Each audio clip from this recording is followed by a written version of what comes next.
Does the starting soon screen, does that have music? I thought that had music set up, but I'm not sure if it's working here. But yeah, welcome to today's live stream. What a wonderful Saturday evening for me. It is 7:30 p.m. here. Today we are unboxing the Creality CR-6 SE. This, as you can see from the video thumbnail, this is Creality's Kickstarter Wunderkind. And yeah, thanks for the feedback with music. Okay, still working. Awesome. Yeah, this streaming setup, loving it a lot. Verve is going on all this weekend. Okay. Well, we'll see where people end up watching live streams. So yeah, if you're, I believe there's going to be recordings for Verve as well. I mean, that there should be. But well, before we dig in here, let's actually have a look around the box, because I think there are some quite amusing details on here. So CR-6 SE, I've ripped off all the address labels. These are covered for some reason, but we can actually see what it means. The box is afraid of wet. I just like these sort of little quirky details. I mean, think about Creality, Chinese companies, what do you want? But things like afraid of wet, I think that just adds character, right? Yeah, but here we go. Yeah, CR6. Yeah, also the other thing, this is not filled out. So specifications, I don't know if you can we zoom in here? That's not zooming into the right corner. Maybe it is. There we go. CR6 SE, I guess the Chinese, US, Europe, and Britain is not filled out. Serial number, production date, all not filled out. So I don't know if the actual retail units are going to have that. But well, there is a sticker on the Chinese side, but it's, I don't know. So, question from License to Drive: what makes this unique enough that Creality think they? No, let's actually do this one. That Creality think there should be a Kickstarter. Well, we have discussed that point on the Melt Zone podcast that I do together with Stefan Hermann from CNC Kitchen to great detail, and we've basically come to the conclusion that it's like, well, Kickstarter is just marketing. It's just a marketing platform that builds hype, and I don't think this printer should be on Kickstarter. I don't know why. Well, it's not in the spirit of Kickstarter, but if it works, if it builds momentum for the product, then I guess that's all they intended for, and that's working. Cool. Guys, you know what you can do? You know what you can do? You can actually just leave this stream running in the background, maybe put me on mute and just check in whenever you feel like it, and then watch Verve with the audio on. Is that something you'd be up for? Yeah, you'll see like the fiery flashes if something goes wrong, because this printer apparently, at least the early ones, had some issues with the main board kind of failing in a not so well, in a rather unfriendly way. There was smoke. This is it? No, this is just the touchscreen. But let's just go ahead and dig in. What is Verve, for those that don't know? So last year was at the East Coast RepRap Festival. It's basically the secondary event to MRF. MRF has been the Midwest RepRap Festival, which has been going on for a lot of years. I think 1 or 2 years ERF has been going on, and that is now a virtual conference live stream that is happening online. Okay, caution notice. So recommended to use Creality slicing software to avoid machine abnormalities. Okay, that's going to be interesting what they supply with or as a slicing software. And if you're using something else, make sure there is just G28 for homing and not X0, Y0 and then Z0, because apparently that's going to home it and crash the nozzle into the bed or something. And G28, I guess, is their own routine for homing that does include auto bed leveling, because this is is this the first printer or one of the first printers from Creality that does actually have sensor-based auto bed leveling, which is something I've always been missing.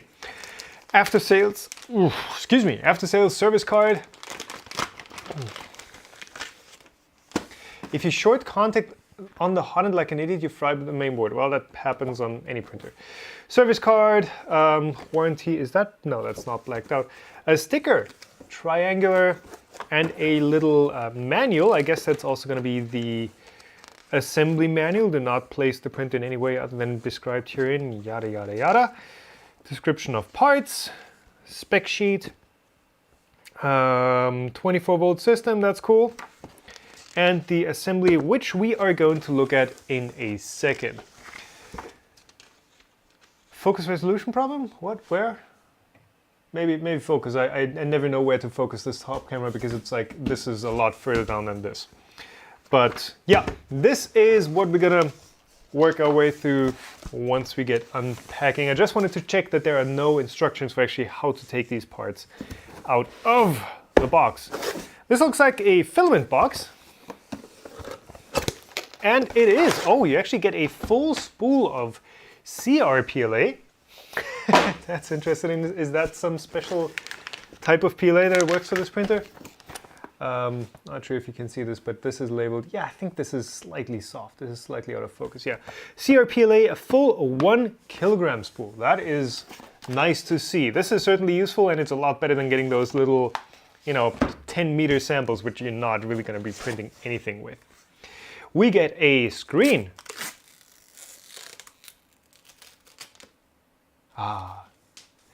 And this looks rather gray. This doesn't have a great contrast ratio, it looks like, but it is a very substantial, very solid box. This looks like it's machined aluminum or something, or die cast. Wow. But rather big. Like that's a 6.7 inch phone. So this is 4 point something inches, 4.5, 5 inch. It's a pretty big screen. Next, filament holder and a power cord. We get the standard Schuko power cord. This is going to sit on the side of the printer. There we go. That's the other part that goes with this filament holder. I guess we can just click this in. Oh, it actually goes, look at that. It goes both ways. So once you have this mounted up on the printer, you can have, I think this sits on the left front side. You can have it back and forward. That's interesting. That's cool.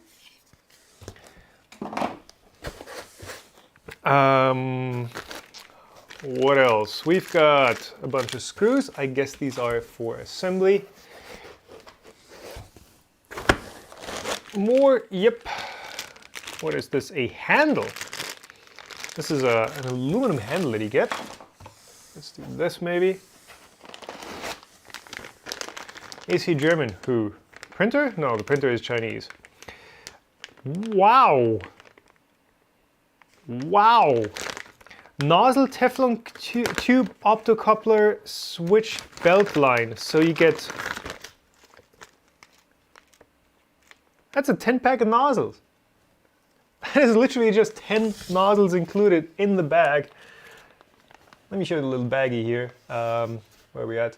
It's an interesting nozzle shape. So it's a rather steep and pointy nozzle with, well, I guess technically it doesn't make a lot of difference whether you have that second step or not, but 10-pack of nozzles included. Like, you're never gonna have to buy nozzles unless you continuously print with glow-in-the-dark filament with us. Also, Bowden tube and an opto switch. Not an opto coupler, but an opto switch. I don't know what you're gonna need that for. I look at the chat too often. Every now and then. Chat is actually up on a 32-inch screen or something, so I can keep track. And I do have this this stream running on the YouTube ultra low latency mode as always, which I just think is a lot nicer. So you guys can write something to me and I'm gonna see it immediately, more or less. There's like a 3-second delay or something. Okay, how do we get this out? First thing I'm seeing, these are custom aluminum profiles. Right, they're just, okay. Oh, oh, Bowden tube was stuck on the belt tensioner, I guess. There we go. Wow, this actually does look. This looks a lot better than the original Ender 3. Like I have not figured out like what the segmentation on all these different printers is that they're bringing out. Like there's the Ender 3, there's the Ender 3 V2. I think there might even be an Ender 3 Pro. There's the CR-6 I see, and they're all like mid-size printers with basically the same features. Is it just to get more airtime? Is it just to get more people, you know, making reviews and just drowning out everyone else? I don't know. I guess. Yeah, like that. So, one-piece base with nothing in it. There is no electronics box, and this box can go bye-bye for today.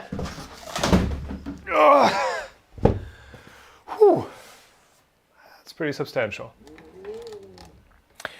Okay, what do we have? So construction, basic construction, you know, as expected, kind of the same as literally every other printer since the CR-10.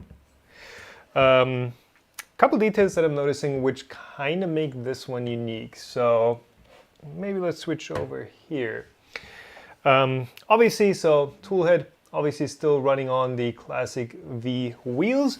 Is there a tensioner? Yes, this other side has a tensioner on it. So, well, I guess this is kind of, so that's just the fan shroud, but the actual nozzle, decently rigid. There is a sock on the hot end by default, so that's something that we've not seen with these kind of proprietary hot ends yet. So there's a black silicone sock on the hot end. This is quite a sharp and pointy nozzle. Ooh, and that is, I guess, the sensor, the bed leveling sensor. So there's a little LED. Nope. There's a little LED that is probably not going to go into focus. No, it can't be. It can't be. Who is it? I don't know. We're going to find out what this does. Could be some sort of an optical switch, bed leveling switch, or it could just be a light. What does the SE stand for? I have no idea. Like, what does anything stand for anymore? Maybe you can see a bit inside the hot end there. Yeah, where are we at? There we go. So that is, you know, a... that's going to be really hard to see, but looks like your traditional Creality hot end with, you know, block heatsink. Oh, that's where we're at. Heatsink, and there are two little supporting screws to the left and to the right, so kind of similar to what we were seeing on the Ender 3, so that the heat break doesn't have to take the entire load. Also, what was I going to say? Yes, the aluminum profiles. These are custom extruded profiles, or at least not the standard ones. So this is the Z-axis ones, and you can see it's got this like decorative groove at the front, and then the standard V slot on the side. That actually looks very clean. So it doesn't have that home built look anymore. It's, you know, it's got the Creality logo up top. It does look clean. Whether it's going to print well, that's going to be a different story. Injection molded belt tensioner. The basic construction still is the same as like all the other printers. One thing to note maybe, yes, this is still a Bowden printer, Bowden tube obviously right there, but there is a, there are two Z-axis lead screws. So these are, I guess, standard 8mm pitch. Yeah, looks like it. And they're connected with a belt up top. So you can see it right up here. There's a belt going from the left to the right side. So these two, obviously when you have two independent motors, you do need them to stay in sync, or your x-axis is going to get out of square. And these are connected with a belt. So that's nice. Doesn't hurt for sure, but it's still got two motors on the bottom. So it's not just using the belt and then skipping one motor, it's still using 2 motors. That's interesting. I guess that's going to work. Thanks for the 5, Brent. Keep it up. Is that? Oh, that's YouTube Super Chat. They've expanded that, right? Nice. Thanks.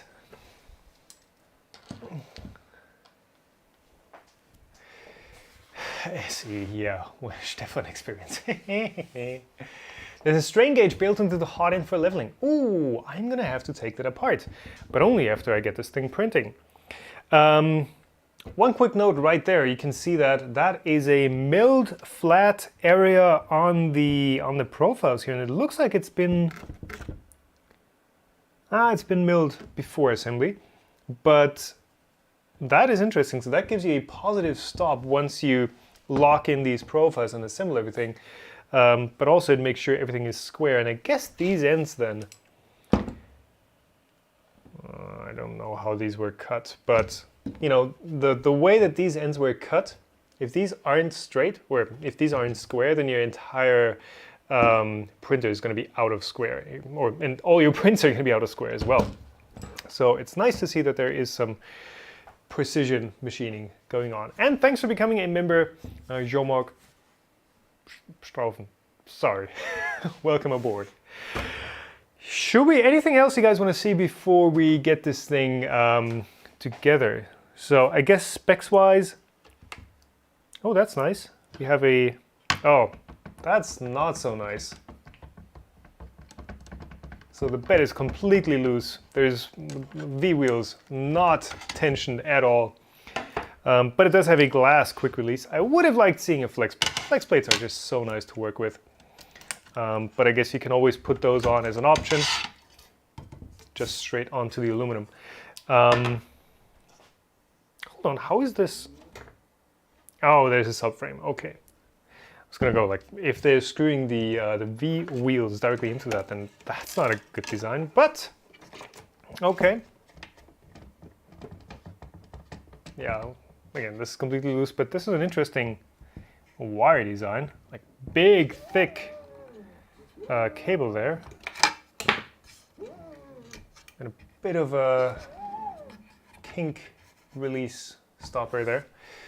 Control board, main board, power supply, control board, screen looks to be the same as the Ender 3v2. I will be unboxing the Ender 3v2 in 2 weeks. So, is the bed hard mounted? Yes, it is. The bed has standoffs. Maybe we can see it from this side. Oh, that's a bit too dark. Maybe we can see it from that side.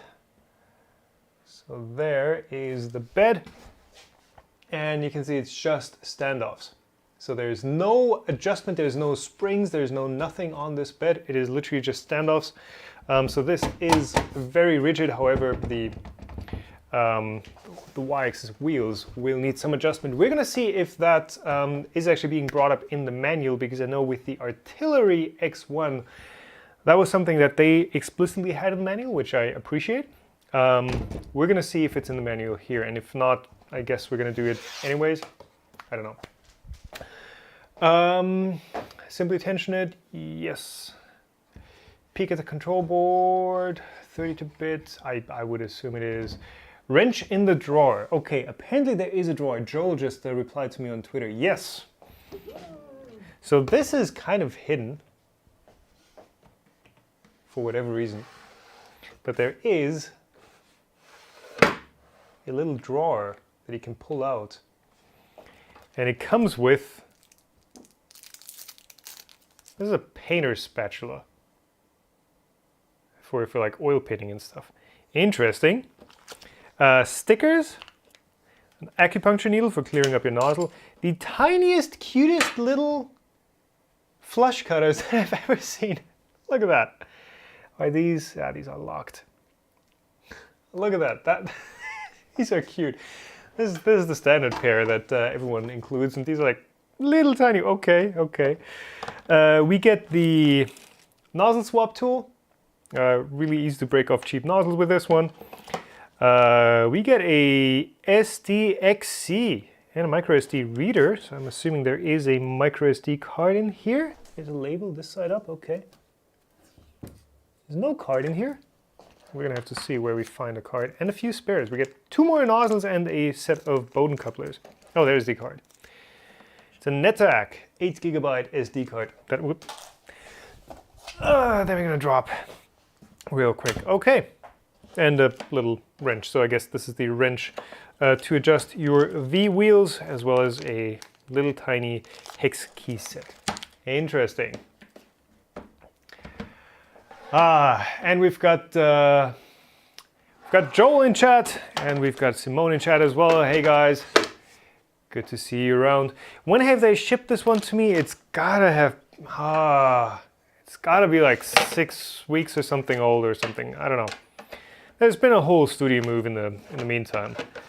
But yeah, this has been sitting around for a bit, but not forever. And thanks for the 10, Derek. Appreciate it. Is this basically a fully upgraded Ender 3? Ooh. I guess.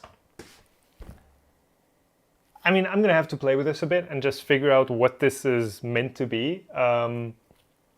But these are all Ender 3s, like all these machines are Ender 3s at their core. Cool. Still won't print TPU. Well, it's a Bowden, so you might have some luck with some more rigid TPU. Bigger bed size. CR10 is the printer for that, or the artillery, but that has some flaws as well. Zoom. Okay, well, that's a zoom. I should have adjusted this differently. Install the gantry frame. Twist the coupling to raise the y-axis to the position as picture shown. Okay, well, I guess it's high enough. Y-axis bottom profile, 2 profiles installed on the inner step. Yeah, looks easy enough. Got the standard. We got the standard screws. So these are some T-nuts. I'm guessing these are for the display, and I'm guessing these long guys. M5 by 45 SEMS screw. Whatever a SEMS screw is. How much does the printer supposedly cost? So there are purchasing links in the video description to AliExpress, Amazon, etc. And it's $429 US. $429 US. I'm sure this is going to be on sale at some point where it's going to be less. But if you're going to buy this right now, you can get it for $429. How do I get this situated? So usually I just let this hang over the table edge, and then we can get this guy right on here. So that's the front. That's the front. It's got to be the front.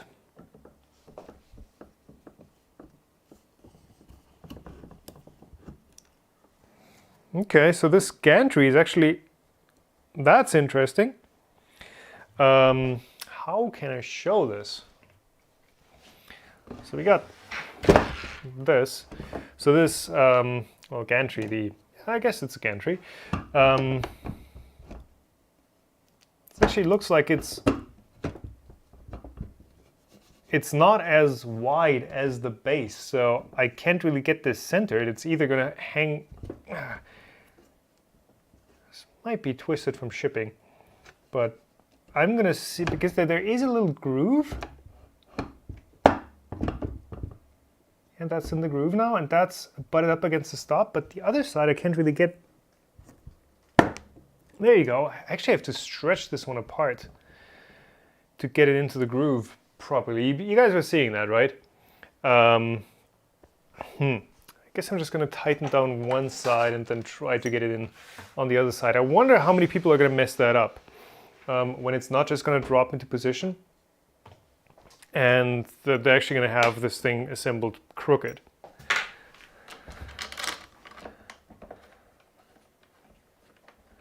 I mean, I guess it's nice that it does have the milled out slots, but parts should fit if they have that. Fly cuts at the top are not squared out right. Yeah, that would explain it. Let me see what size are these. Yep. That would for sure explain it. Hi. I mean, if the cuts from the Z-axis profiles are just a little bit off, then the Z-axis rails are going to be a bit tighter on the bottom.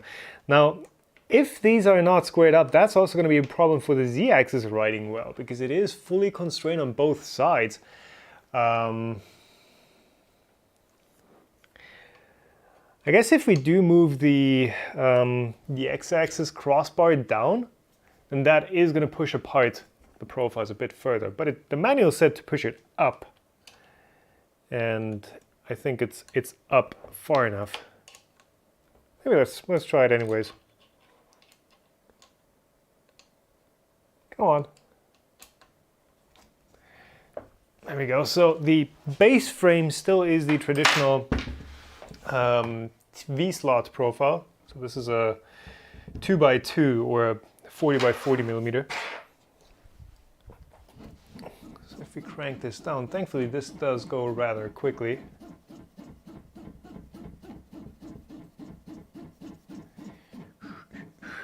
So I'm gonna raise this just, low enough that we're not touching the bed. There we go. And yeah, we're better. Okay. So they actually rely on the X-axis pushing apart those Z-axis profiles to get them to the correct spacing. Gotta say, it is quite a heavy little machine.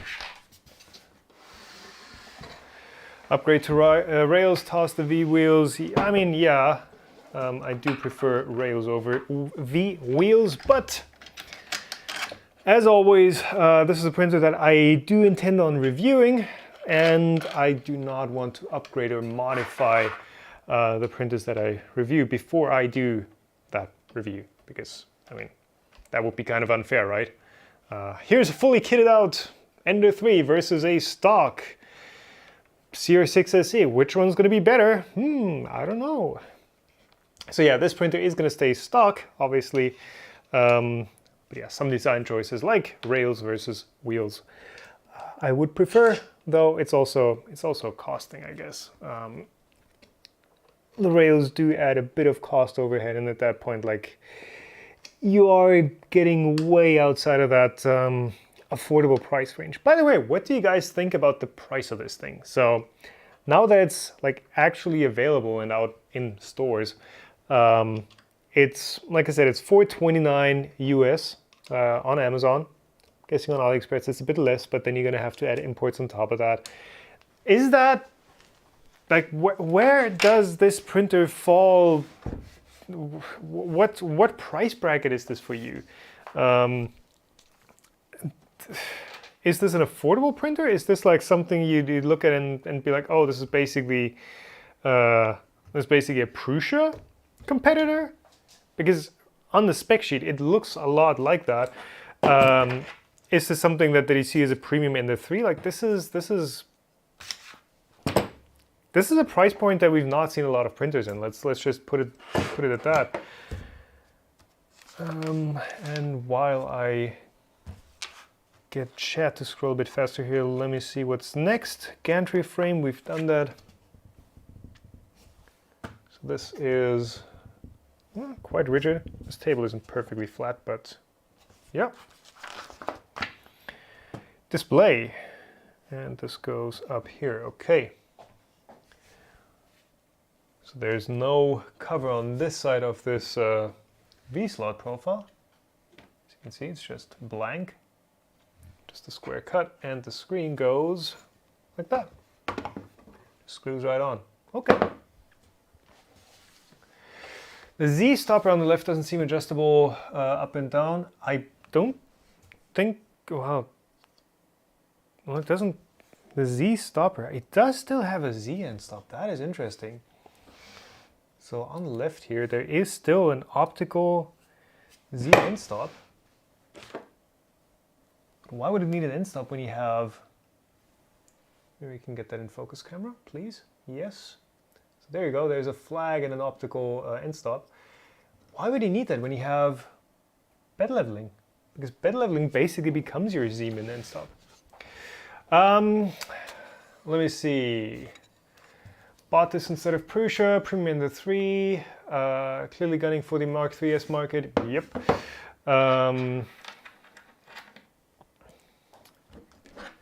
Price is too high, maybe 260. Yeah, because that's the thing, like breaking out of that budget, like breaking out of the mindset of, oh, Creality is a budget, low-priced company or brand.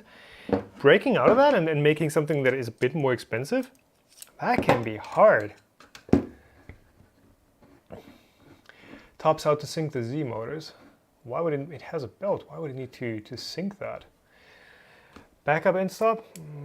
Well, if it needs to trigger mechanical end stop, then well, I guess it can be like a preemptive, but still too expensive for what it is.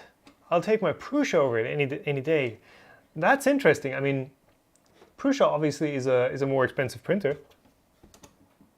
So, okay, that's interesting. This screen is actually very flat.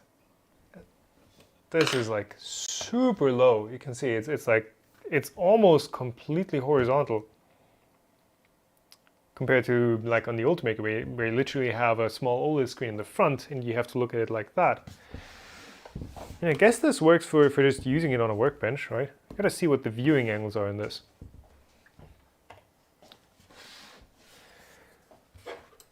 Lots of parts on this that make it more expensive. Yeah, more expensive, yes, but do those parts make it better? Like the custom aluminum profiles, yeah, sure, they look really cool, but does that make it a better printer? Do we get to plug in the screen? Yes, connect the display cables. So I guess this is the display cable. Oh, this bed has. Oh no, it's just a film. Looked like the bed had some broken corners. It would be better if you could adjust it. Well, I guess you can. Now, Simone, honestly, you can probably adjust this. Look at this. Oh, you can totally adjust this. But it's bending in the wrong spot. It's bending right here. It should be bending at the flat. You can slightly adjust it. So can I plug this in blind? Yes. So black display cable pretty hidden away. And the tape we're just going to leave on. Why would you buy this over a Sidewinder X1? Well, I'm going to have a review coming up of the Sidewinder X1, and there are reasons why you would absolutely not want to buy the X1. Some of them actually, to a point where I would say, buying the X1 is not a good decision at this point. That Y-axis belt is tight. Okay, I'm going to leave it at that. X-axis. Also very tight, but not quite as the Z-axis belt is rather loose. I'm going to get one of the Infinite Z printers from Creality. Haven't made any plans for that yet. So that's a no for now. Maybe at some point. So this rack spool, yep, can be installed at different positions, front and back, right. Oh, so this is a screwless install. And it literally just clips in, I guess. So this has like a little clip profile, and thinking just, how does this work? Push it on? Oh, feed it in like that. Okay, okay. Interesting. And then it has a little foot that rests on the table. Interesting. Okay, so I'm guessing that's supposed to go towards the back, so that we can feed it right into the filament sensor that's included, which is also partially unplugged. This looks just to be a little micro switch based sensor. And then you have to manually feed it into the extruder. I wish they would have put like a little, that's going to be hard to show. Wish they would have just put like a little guide between, oh God, how am I going to show this to you guys? There we go. So this right here is the filament sensor. And then this right here is the extruder, and there's a little gap between here where you have to feed the filament from one into the other. That's going to be a bit inconvenient. It's supposed to go behind the Z-axis? Well, whatever. You can. They say you can put it wherever you want. Flexible design. Ah, Foxabillo is in chat as well. Hey. Spool mount. Okay, that's going to work for smaller spools. Guess we can move this back. There we go, and then you feed this in right here, and it comes out the other side, and then you have to. Oh God, this is tighter than I thought. You have to poke it into the hole, and it's how. Wow, that is a horrible design. That is a really bad design choice. Just how are you supposed to feed that in there? Wow. Okay, we're gonna cross that bridge once we need to. Yeah, I'm having issues getting it in, but I'm not used to like using such small pointy things to get it into such small holes. Install the handle. I guess that's optional. I guess you can. I mean, oh, I get why you've got a handle, because you can't actually grab it here. Actually, you've actually got the belt that you have to reach around. Huh. Okay. Okay. Interesting. That's why you need the handle. Are these actually? Yeah, these are custom profiles. Huh. They're not just, yeah, they're fully custom aluminum profiles, not just covers.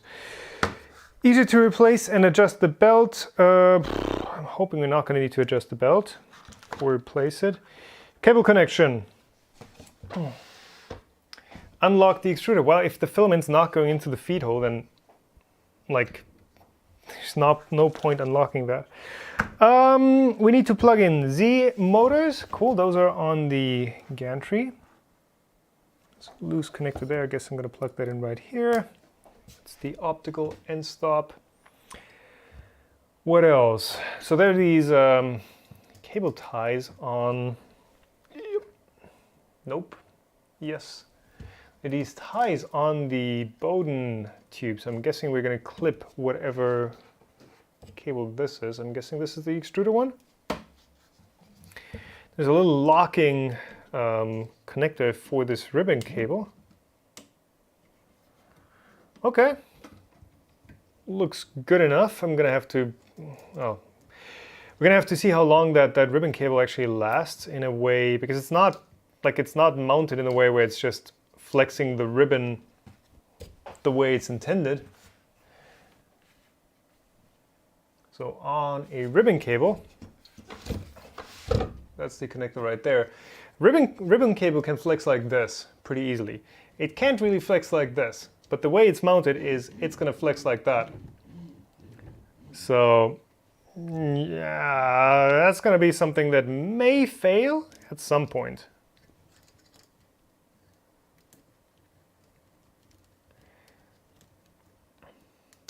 Did I see Brook Drum is selling a new printer? No, I have not seen that yet. I'm very excited for what he's coming up with, because I've really liked the printer bots in the past. Still got, do I have my printer bots are still at the studio. I like those machines. They weren't the cheapest, well, they didn't offer the most value, let's put it like that, but always like the details about them. They're just reliable. So we've got the X end plugged in. There's a little distributor board right there. So this is one main cable that's coming up from the printer's base. If we get this out of the way real quick. That's coming up from the bottom here. There's a little strain relief, and then it's basically a double flex in a nylon sleeve. That goes to a distributor board on the X-axis end, and then it splits off to this second nylon sleeved ribbon cable that goes to the tool head. All right, that's not too bad.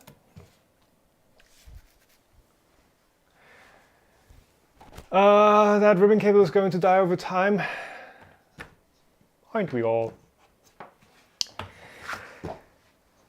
Let me see, cable connection, just making sure we're not missing anything. Cable buckle. Okay, so there's a little clip right there.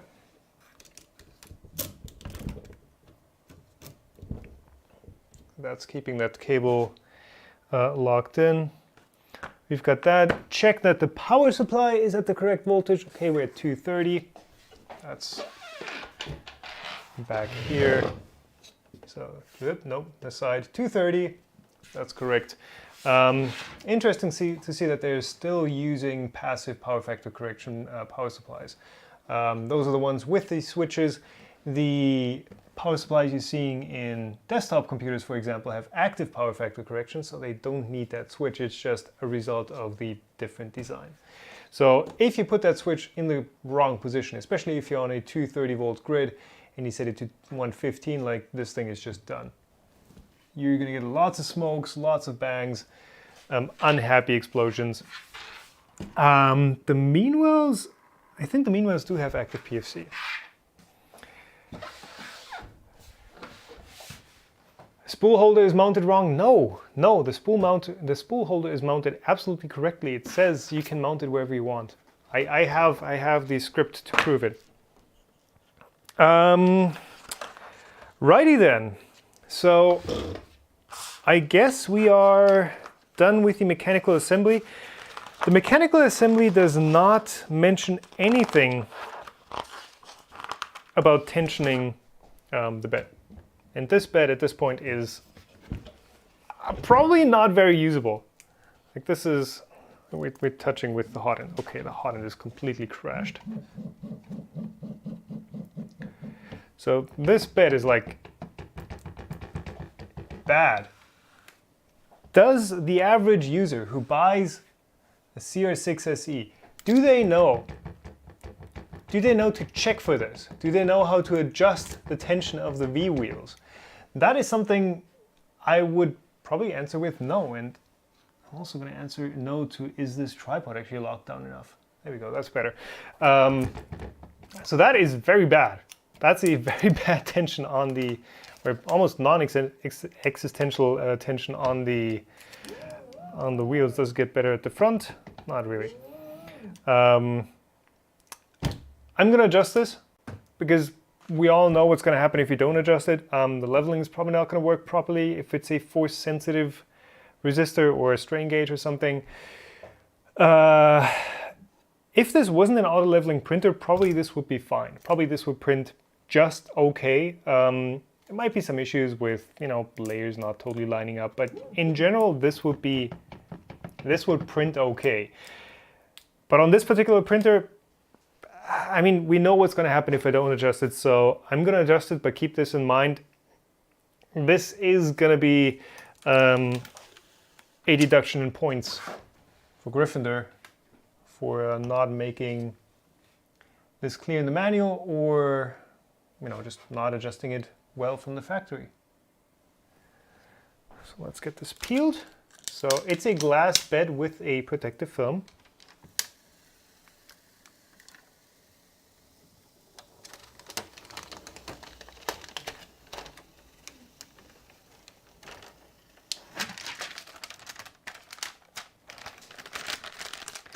There you go. Flex bed, I guess it is, yeah. So this is that's interesting. So this is a textured bed. I guess this is kind of, ooh.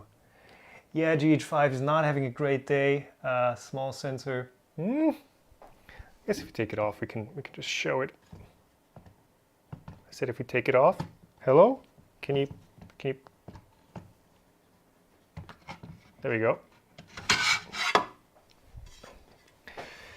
So this, oh yeah, there we go. This is like the microwave glass look. I'm guessing this is like a powder coated film or something. It is basically the same that's on the Artillery X1. So some sort of a plastic coating, and then the glass poking through. So I guess it sticks to different materials. So if you have a material that sticks to the glass, it's going to get some adhesion. I don't know. Ultra base style. Okay, I've not used those beds. Wow, these clips are tight. So right there you can see one of the clips. And you actually have to push this in. These are some... Oh yeah, you have to push it in further than you think. Okay.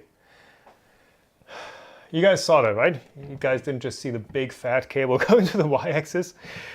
Y-axis is not plugged in. Yeah, I'm gonna plug that in a second. Yeah, bed is somewhat quick release.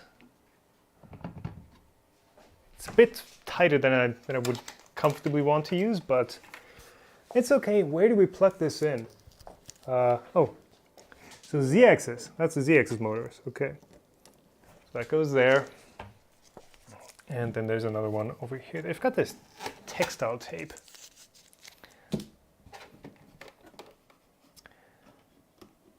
There we go.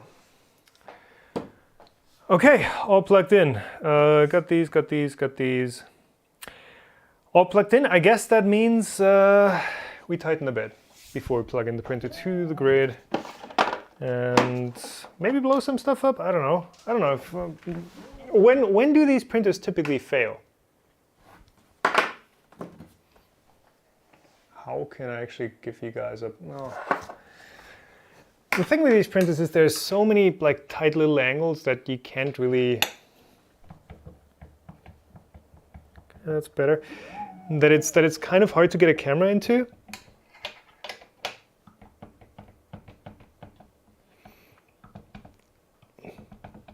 This is taking like half a turn. So yeah, it is tough to get you guys on. Maybe you can zoom in here. Yeah. So it is tough to get a good... Is this? Guys, can I like... Okay, we're past the apex. We're literally past the adjustment apex. Like this is...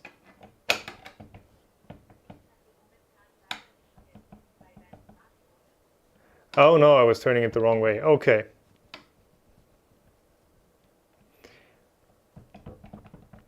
So yeah, as I was saying, it is kind of hard to film into these tight spots. So yeah, typically you would need to lock down the nut that's on the other side of this base plate as well. Come on.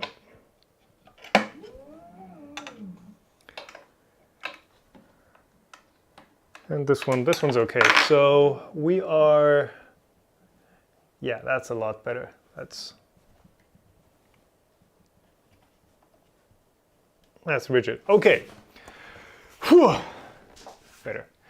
Someone get me a good endoscope. I guess I could, yeah, I guess just a little flexible endoscope camera or something could work, but I've already got so many cameras here. I've got the A, the B, the C, and the top camera, and then I've got, well, screen capture also up, but not using that right now. There's 5 inputs going to the streaming computer. I don't know how many more I want to use. Maybe. We're adjusting.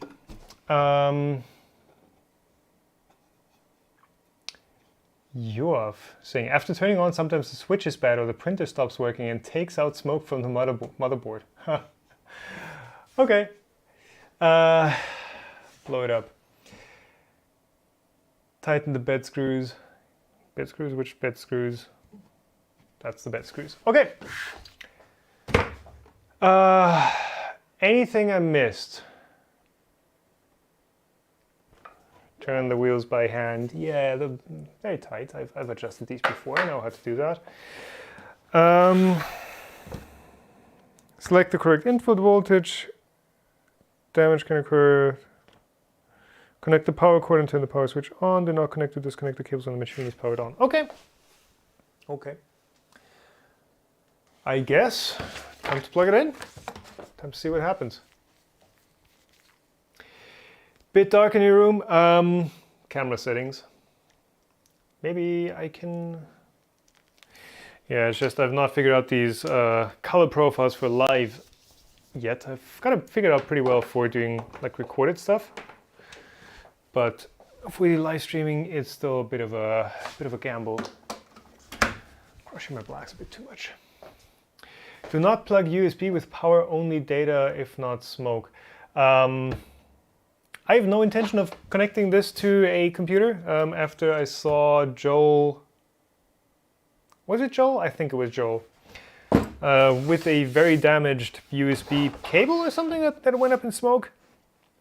I'm not going to use the USB port. Where can I... So this screen puts me into an interesting position where I have no good angle to film it from.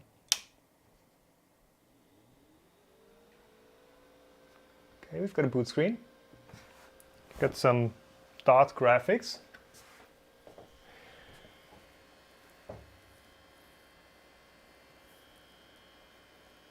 Does the printer itself rock diagonally? Well, my table isn't perfectly flat.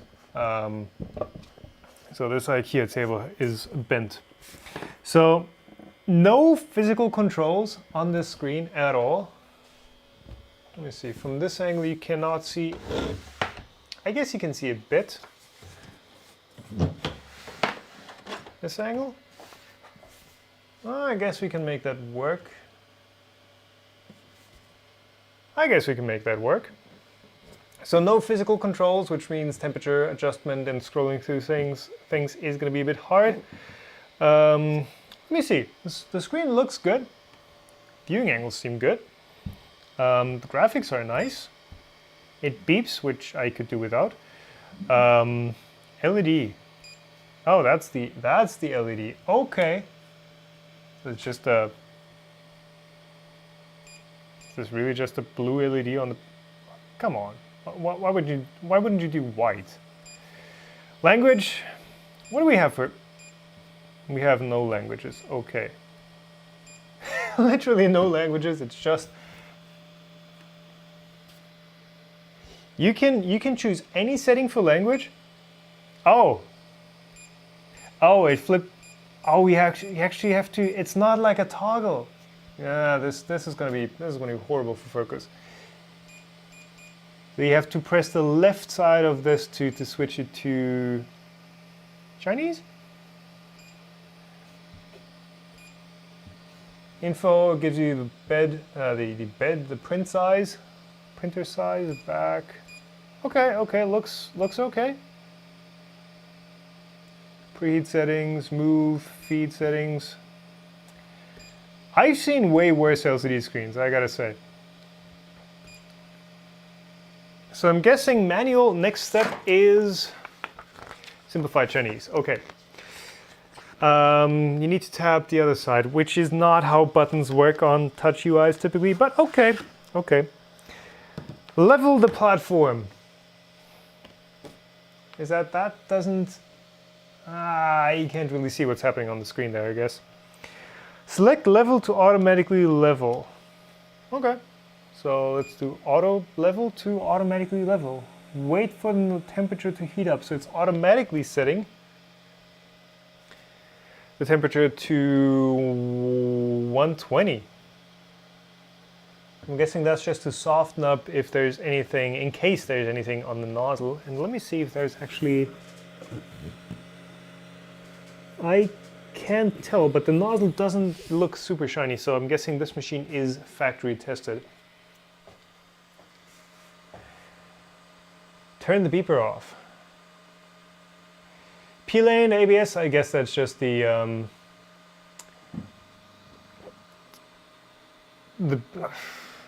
I mean, ABS is like the hot setting and PLA is the cold setting, right? Is this really $4,400? What's up? No. This thing made $4.5 million on Kickstarter. That's the point. And can I, like, where's Here it is. It says 4.4 million on Kickstarter.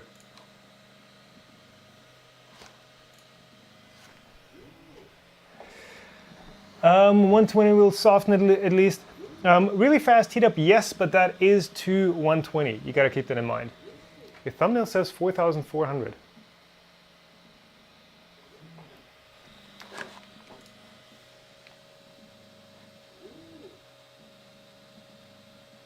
Oh.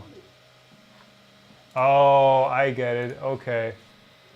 You see, us Germans, we use the dot as the 1,000 mark, whereas America and the English language uses the comma, and the comma is the decimal point. So, okay. What's the build volume? Well, it's 235 by 235 by 250.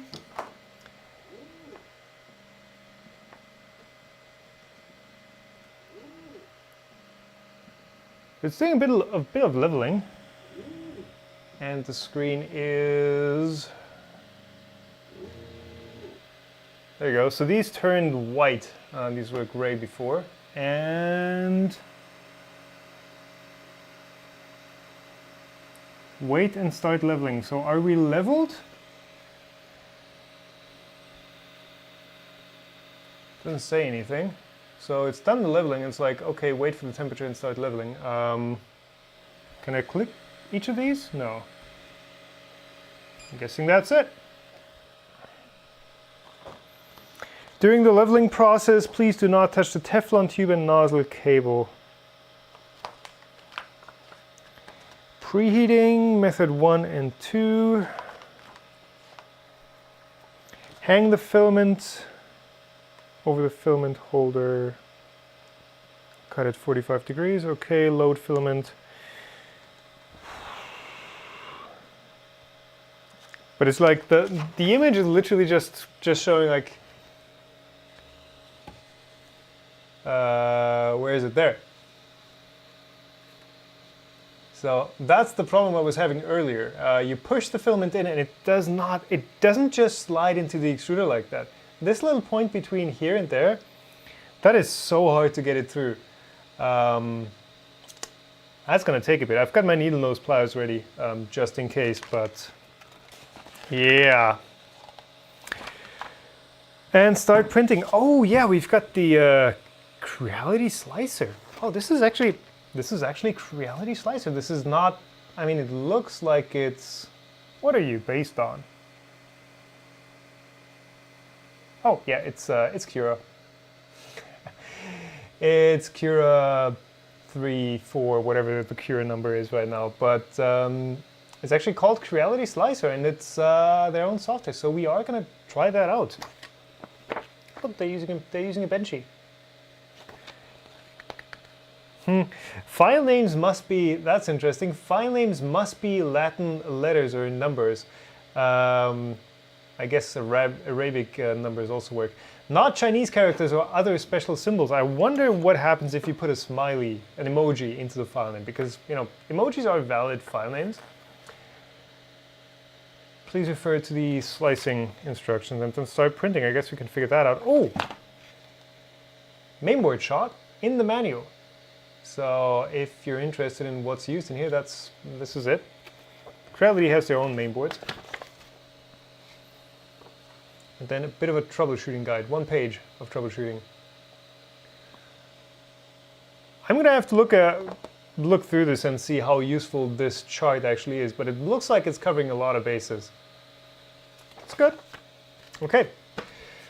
So next up, how do you skin a Cura? Oh, I don't know what the question is. So the included SD card is a full-size USB card, and the SD card slot is also full-size. And I'm guessing this side up, so you insert it upside down with the contacts facing up. Yep, clicks in. Full-size.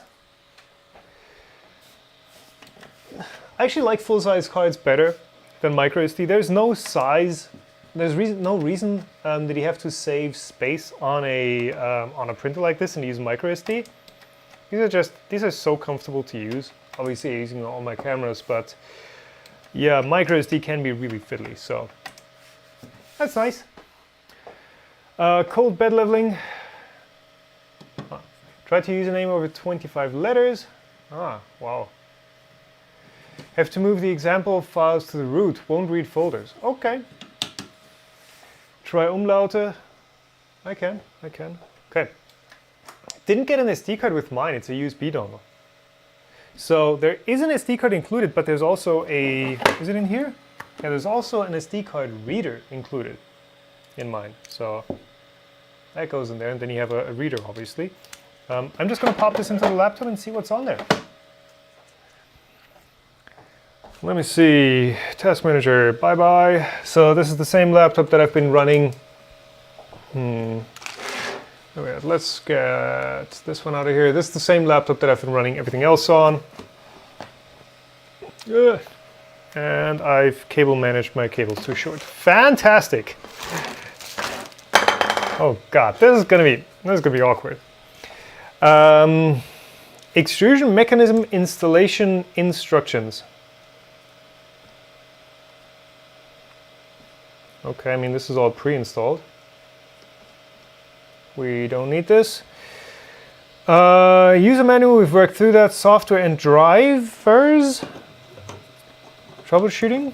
I'm guessing that's the same chart that's in the manual. No! Oh, there's an extended troubleshooting guide. I like that. I mean, obviously, you wish that you'd never have to do any troubleshooting, but the reality is just, you know, it's a 3D printer. It's a complex mechanical system. There is going to be some trouble that you have to troubleshoot at some point. EEPROM.dat. I guess that's the firm. EEPROM. I guess that's the firmware then. Operation video. MP4. Oh, I don't actually have anything installed on this computer. Do we get audio in this? Oh, we get an assembly manual. Okay, so in case of doubt, something's not clear, like at which height do we have to adjust? The x-axis, crossbar. It's all the way at the top. Okay, so I guess the doesn't account for everything. I had to move this thing down to actually get it installed, but it's an installation manual. You know, I do like having pictures or videos or something like that where you can actually, you see everything that's going on and not just like one image, and you know, you get a better feel for how things go together. Okay, leveling. And you also see, like, for example, what's supposed to happen once it's done leveling. Okay, just click out of the menu. Easy.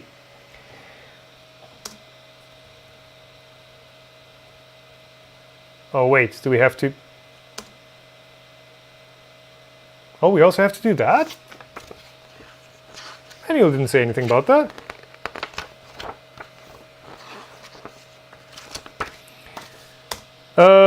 Anyways, I guess that video should be up on the internet somewhere as well.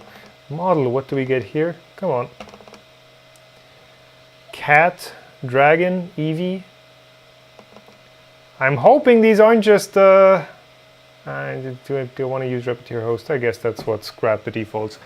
Hope these aren't just someone stole models with no attribution. And Repetier host isn't loading these. Do I not 3D viewer, please? Wow. Oh, G-code. Okay, these are pre-sliced G-code models. Okay. Okay. But let's try out the Creality slicer and see what that is. You should have had Naomi assembling in the video, I guess. Oh, there is no EEPROM on the mainboard, so they store it in the SD card. Okay, so anything that is like a, you know, an override in firmware. Oh, we could unmute the laptop. anything that is an override in firmware that you do and then save to EEPROM, that is being written to the SD card. Okay. Creality slicer, so it doesn't say anything about Cura. Unknown publisher.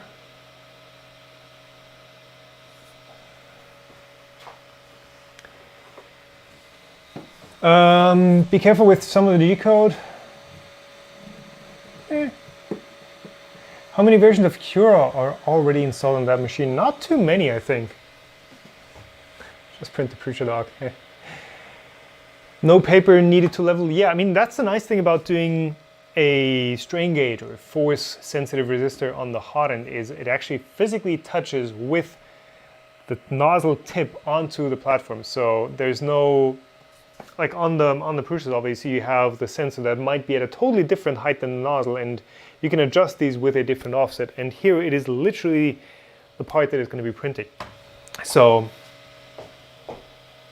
okay. Oh, we don't just get Creality slicer, we get new Creality slicer. Let's toast to that. This is like ice cold honeybush by now. Still good. LTTstore.com. What a great joke. Oh, I guess it's Cura. I guess it's actually Cura. So does this need network access? It doesn't need to allow network, well, whatever. I'm guessing if you have, does this thing have Wi-Fi? What Cura needs it for is obviously communicating with the Ultimaker. Get started user, Oh, that's a compact, user agreement. Decreate 3D, who is Decreate 3D?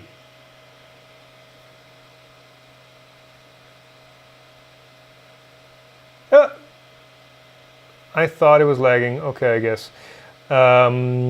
Anonymous. Nah. Oh, we've got an.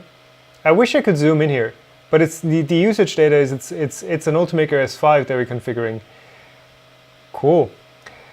So we have, wow. Again, the question is like, what's the difference between all of these machines? We have the CR-6 SE. You still get the Ultimakers. You get a custom printer. CR-6 SE. I click it, it lags. I click it again, and you skip the screen, and there's no back button. But I guess that's just a feature of Cura. Let's fly in the world of 3D printing. And we could update to Cura, to Ultimaker Cura 471. Let me see if they actually. Nope, it takes you straight to Ultimaker. So really it is, the Creality slicer really is just a, it is really just a skin. It's just replaced the string Ultimaker with Decreate 3D, I guess, and you've got the profiles and that's it. And if you actually follow what the software is telling you, if it's, if it's updating, if it's telling you, hey, I've got an update for you, you're not going to get an update from Creality slicer. You're going to side grade to Cura. Anyways, can I close out of this? Thanks. It's been a while since I've used Cura. What should we print? What should we print? Let me know.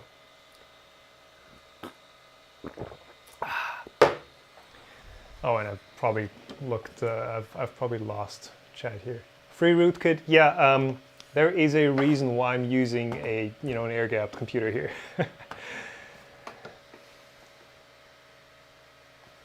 Oh yeah, and that's oh, wrong computer.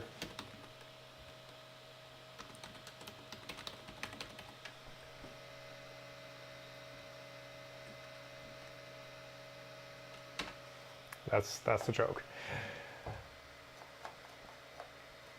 Okay. Benchy, Dragon, engine benchmark. What is the engine benchmark? What slicer is your favorite? whichever one is configured for the printer. That's the point. I use Prusa Slicer a lot because I use the Prusa machines a lot, because the Prusa machines have Prusa Slicer, which is just so easy to use. And yeah, that means I use Prusa Slicer a lot. But you know, if I was using the Ultimaker more, if the hot ends weren't clogged, then I would be using Cura more. And they're all good these days. All really good these days. Low poly Pikachu. Engine benchmark. What is this engine benchmark you guys keep talking about? Swole Pikachu. Lav mic perfectly picks up the gulp sound. Perfect. Print them all. We're not going to have that much time. It is 8:40 this evening here in Germany, and I don't intend on staying up, you know, till tomorrow morning. I don't want to do the included G codes because, like, I don't know how those are tuned. If those have some weird magic in them. Safety Joe. Okay, a lot of people are saying engine benchmark, so let me see if I can find that. So what is that? Sunshine engine benchmark. Print in place engine aims to be next benchy. Oh, guess we can do that. The Benjin. Ooh. Looks to be a bit of a larger print. I mean, this is probably going to be like a 3 or 4 hour print, and looks like fun. Like probably too much. Let's go for the low poly Pikachu. So low poly Pikachu. Thingiverse push printers, there you go. Just because Thingiverse is like super slow. By Augustino Royal, let's do that. Download, give me the STO. Okay, now we have 3D viewer, obviously, and you guys all know the low poly line. There we go. That's the Pikachu we all know and love. So let's grab that.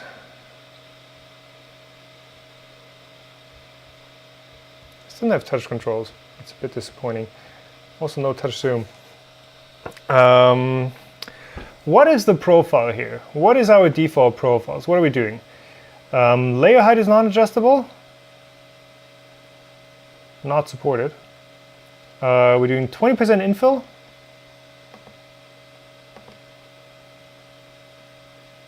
If you hop over to... Oh, you know what? I'll just hit slice. Well, we'll see what we get.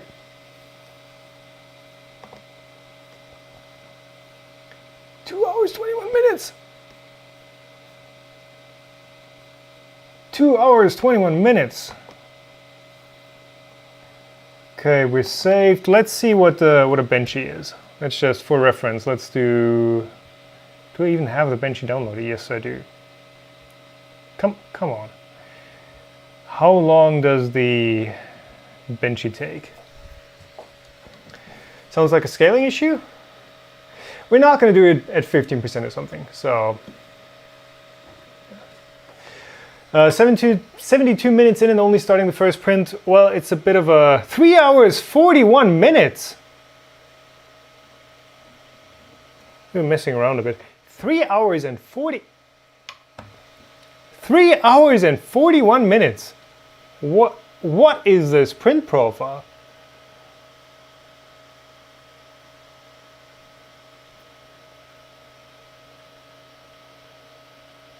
$50 a second, okay.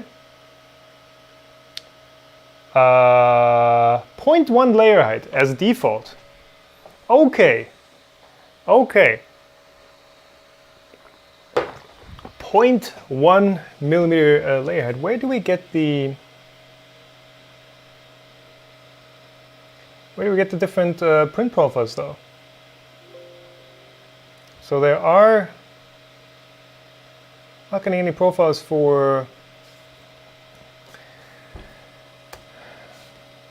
Can you... Yeah, we're getting that.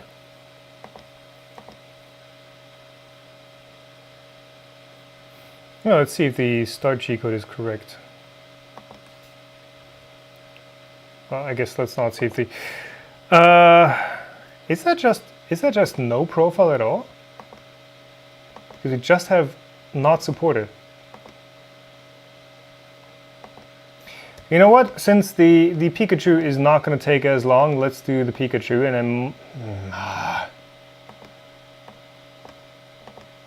Can we do vase mode? Nah, okay, let's do the Pikachu.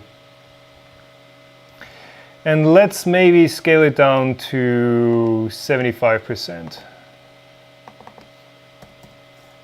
It's really, I don't want to be spending like 3 hours on this. 1 hour 29.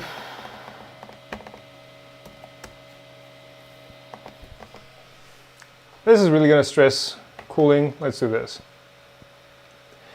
CR-6 SC. What is this default profile? So there's our G-code. Eject. Oh, that's the volume rocker, and that's the SD card. Whew. Installed with 4 different profiles, okay. Try to change the layer height. I can change the layer height. I can change the layer height in these settings manually. Like if I go up here and do layer height, I can change it, but obviously then the profile is going to be way off and everything else is going to be... Can close, please? No? Everything else is going to be messed up. Maybe if I'll give it one more shot. I'll try to open it up and...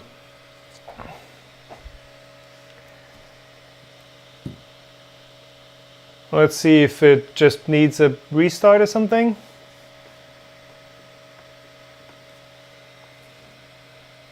Nope, we're getting not supported. So I guess we're doing 0.1 then. We're doing the Creality slicer default. And maybe if we get it printed, we can see if there is something that we can do with the software, if you have to reinstall it or do something else. But this is literally just, unboxed. Pretty fresh Windows 10 installed too. Let's see, print. Got the Pikachu. Print. No filament. Oh yeah, it's a good thing it's got the filament sensor. Why not just use Cure with the CR-6 profile? In these live streams, I try not to deviate from the manufacturer's instructions, and I try not to mod the printer or, do things differently or do things the way I think it's better. So we're going to use the recommended slicer as well. Okay, so that worked relatively easily. Do we get the option stop print? Okay.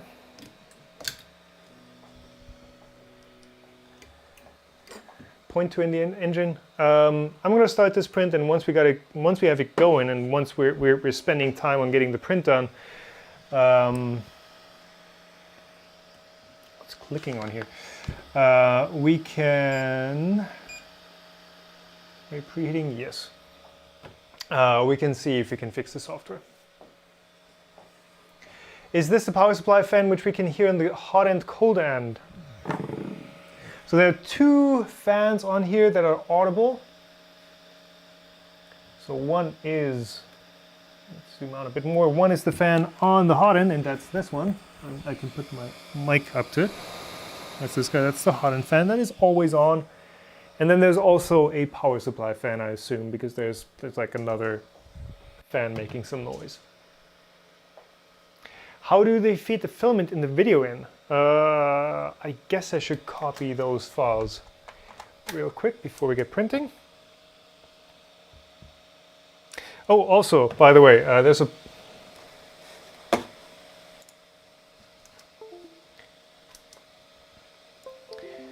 problem with this drive. So that's the SD card as it was shipped to me, and it's already not being cleanly unmounted. Well, there we go. How did I have this disabled the entire time? Let me just copy all of this. New folder. So can we get a feed return, I guess? Filament loading.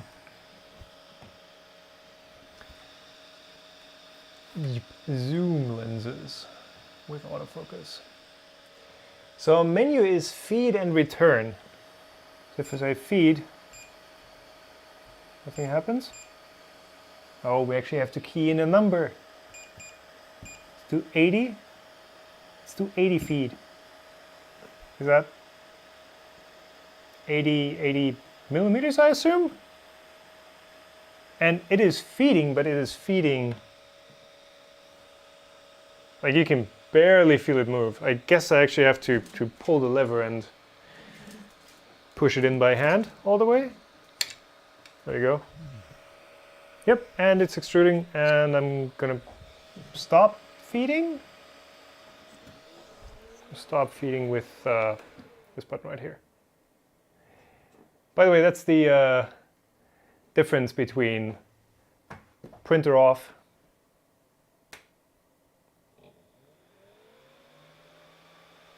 and printer on.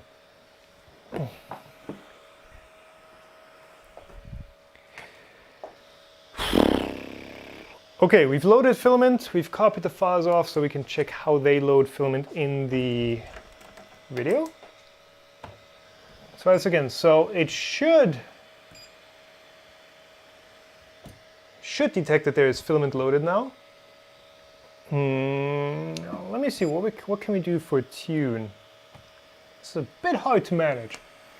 Print speed, override, we get nozzle temperature, we get bed temperature. So right now I guess it's just preheating the bed. Yep, the nozzle is set to 0. We can set the Z offset live, which is great. It's basically live Z adjust. We're baby stepping, fan on off, and the LED, which of course we're gonna have on because like, bro, blue LED. Keep flipping that power switch.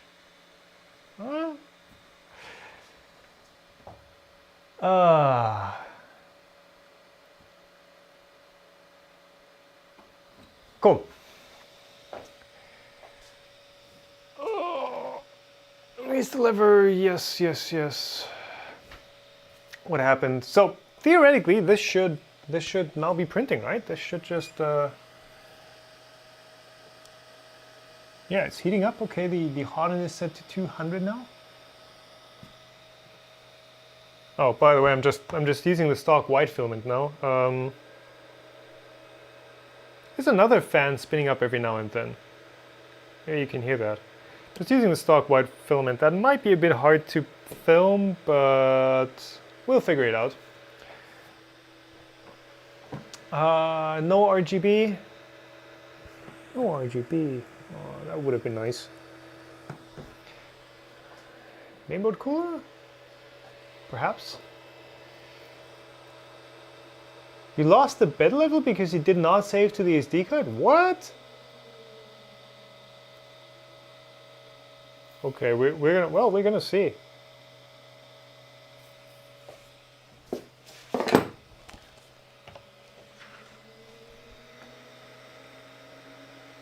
What is that fan spin up?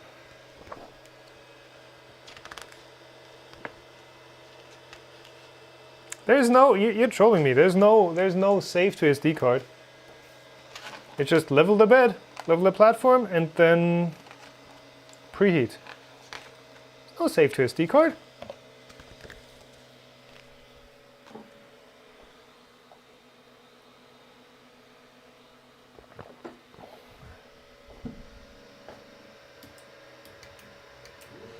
Big Tree BX, well, you can always wait for another printer.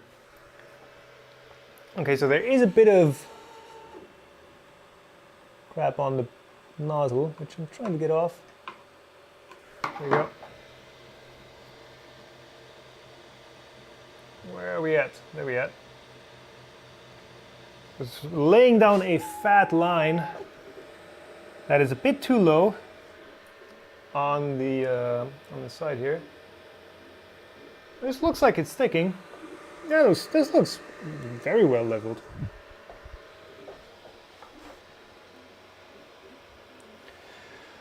So there we go. It's printing. It might be. Nah, it's not even too high. It's like perfect. Look at that. What extruder is that? Whichever one is on the printer. How many dB noise is it when printing? Actually, I do have my some Velcro on it. I do actually have my handy dandy decibel meter here, and the printer is pretty much the only thing making noise. Now, the stepper motors are very silent at this point. It doesn't feel like it's putting off a lot of vibration or anything, but the fans are very noisy. And I'm just gonna guess 1 meter. I think like this, and I'm gonna shut up for a second, and we're gonna get a reading here.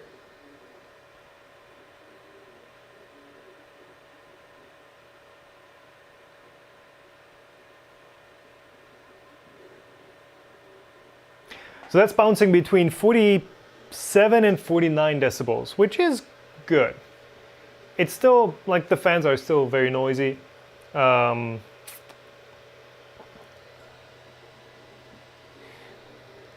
It's not the quietest printer, but it's not bad. Like, the vibrations are really what's gonna transmit through the entire house if you have it in a different room.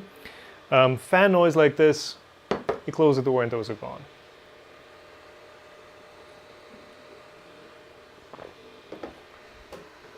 Blue light with white filament. I'm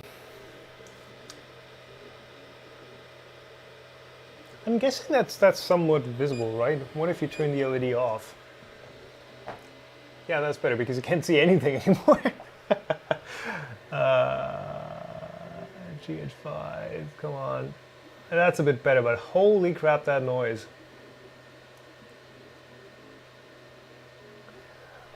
Well, I guess at least you're seeing something now. Maybe if you zoom in a bit. Holy noise. And if you switch this over to manual focus, you're gonna get a...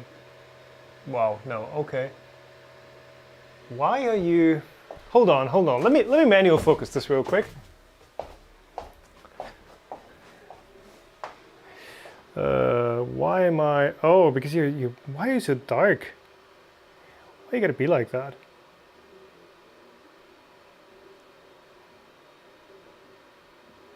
There you go, and thankfully these lenses are parfocal because they're fully electronic. Yep, cool. That should be... Yeah, that's pretty good. 3 hours, 41 minutes. That was the Benchy, yes. Currently, what would you give this printer out of 10? Oh, I mean, it's better than a lot of printers that I've looked at in the past. Let me say it's better than a lot of cheap printers that I've looked at in the past. Leveling works. Screen is really nice. It still has that Chinese cheapness to it, of course. You're not going to get away from that. You'd have to spend a lot more to actually make this a like premium whatever machine. But so far, I've expected worse. Like I've had printers from, God, what's GearBest's own AlphaWise? Yes, I've had like AlphaWise printers that were just so many issues. Well, not issues, but design flaws. We're like, why did you do it like this? And this one so far, is pretty good. Is pretty good. It is above average. I'm gonna say it's better than an Ender 3, obviously, because it's just a more refined machine. I'm gonna be unboxing the Ender 3 V2 in 2 weeks, and it's gonna be interesting to see like what the differences actually are. I mean, without having used this machine for longer, I can't really give it a score out of 10. You know, especially you have to factor in like software experience. I'm gonna try to make this new Creality slicer work here, but with a slicer that has profiles not working, that's not great. That is not great. So I guess I'll just reinstall this one real quick. What is official website here, by the way? So there's a link to official website, and that takes you to cxw3d.com. Okay, so that's the Chinese website from Creality. Maybe they have an updated download.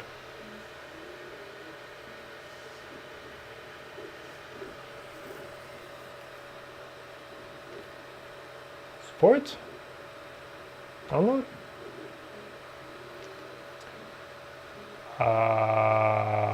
CR-6 SE. Source code? I guess, yeah, that's the firmware. It's compiled firmware and there's no... Wow, so you don't actually get the... You don't get the... Oh, software, I guess that... Creality Slicer 429. Specially designed for the CR-6 SE, and this is... I'm currently not at my computer, so I'll check the video later. 421. Nice okay, let me just try 429. Maybe that's better. On me. Maybe that's going to work better. I think I've missed a few super chats. Derrickson 23 super chat, thank you for that, and saying thank you for doing these, saves me a ton of time. Yeah, these live streams are really just first looks, first impressions, unfiltered. Like I tried to do these as live streams so that you can't say, oh, you've edited all that stuff out to get it printing. I just wanted you guys to see like what is the real unboxing experience of somebody who is stressed out over having to manage cameras and chat and trying to show and tell what's going on. So yes, I've unboxed a lot of printers before, but also I am at like 10% brain power at actually getting these printers to work. Everything else is committed to running the live stream. So I'm guessing that could be comparable to someone who has never done a 3D printer unboxing. If you're just someone starting out, this is maybe some of the stuff you're gonna do wrong and some of the issues you're gonna run into. And yeah, I do really appreciate having you guys along for the ride as well. So check the SD card for profiles. I just want to set up the software and they should be there. We also have we have 50 bucks from Shamsha. Thank you for that. And 50 Swedish crowns from Jonas. Love your work, buddy. Currently not in my computer. Check the video later. Have a nice cup of espresso green tea on me. Yep, I will have some green tea tomorrow. For now, sticking with Honeybush. Can we just upgrade this? Oh. Can we? Okay. Actually, does that work in Windows 10 where you can just right click and say uninstall? Nope.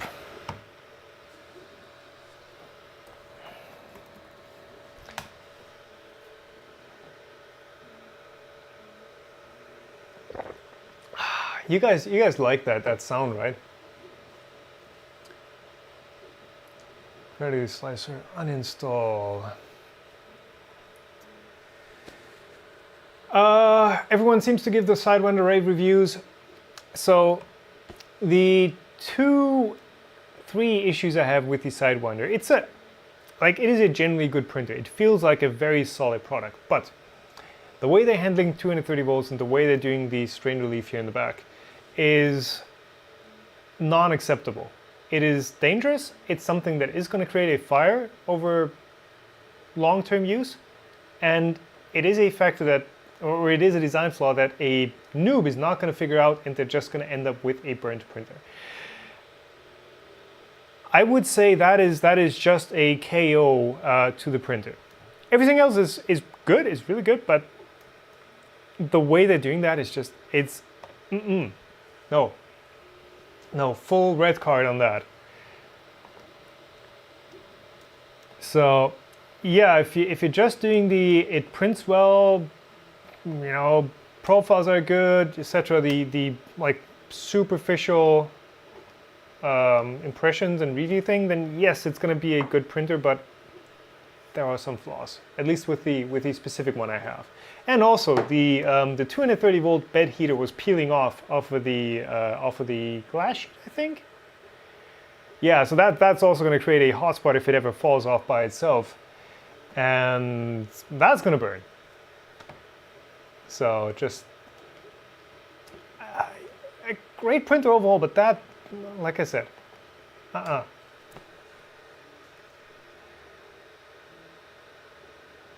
Your gulping is annoying AF. Oh, hold on. I just installed 429. Why are we still on 421? I guess this is just a like JPEG splash screen. It didn't update this. I'm hoping. Because it just installed 429. And it's doing the setup again. Interesting. CR-6.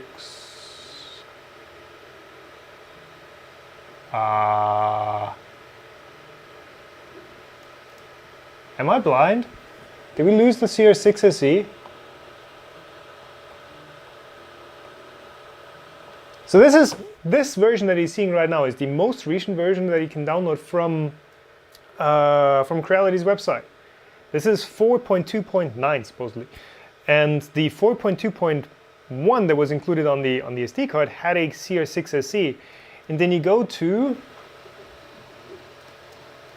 download the 4.2.9 specifically designed for CR-6 SE 3D printer.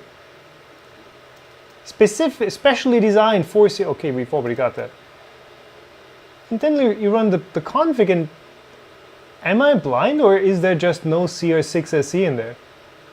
We've got the CR-6, yeah, but that's a different printer, right? That's not the SE.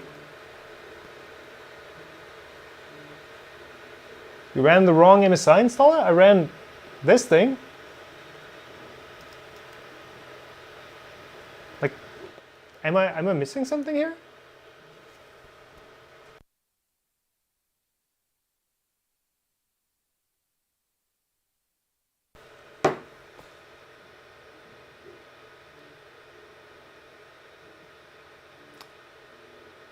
Cure doesn't uninstall it. The shortcut may not have updated. Well, I uninstalled it, so it's gone.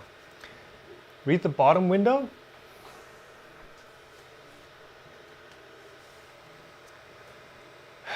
What speed is it? It's 60 millimeters a second. Bottom window. What bottom window? Oh, configuration seems to be corrupt. Well, I guess I have to do. Okay, so if you actually update your cure, your profiles are going to go corrupt. Awesome. God, that's the stuff that that's just not a good customer experience. And it's great that Cura recognizes that, but why can't, what are they doing that it's corrupting profiles on an update? Like, that should not be happening, guys.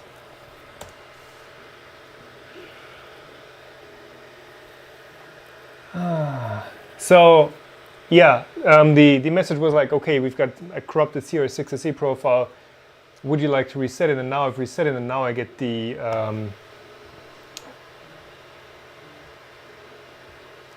setup wizard again.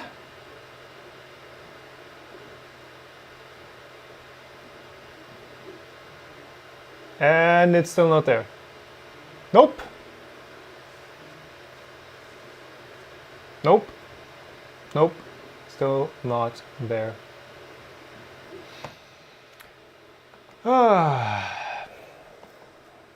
What's the print doing? It's printing. So I honestly don't know what this profile is that we're using right now. I honestly do not know if this is just the Cura 4 default settings that it's using. I mean, if it is, then it's printing rather well. It's doing 0.1 millimeter layers. Maybe what's going to happen if I crank up the this light over here? Unfortunately, I don't have the fancy aperture lights that.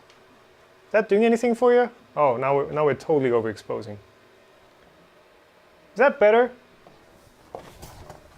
Don't have the aperture lights with like the wireless fancy. Oh God, this is bright now. Where are we at? There we at. I guess it's a bit better. Blue LED to save the day. Nah. The startup window for the old version. Yeah. Okay. Startup window for the old version. Hear me out on this. I'm thinking they just didn't up. No, it's still 4.2. What is going? I uninstalled Creality's. Okay, follow me through on this. I'm gonna put you here on the. Yeah, I'll put the printer in the corner. I'll even make it a bit bigger. Okay. There, you guys can watch what's going on. Add or remove programs. We go to Creality Slicer, we do uninstall. Right? Yes.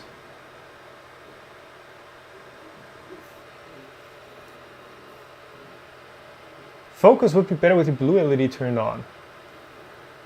Scroll to the very bottom. Your phone. Okay, so Creality Slicer is gone.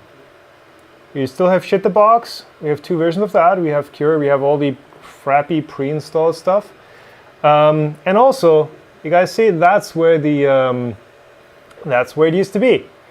So now I go to Creality Slicer 4.2.9.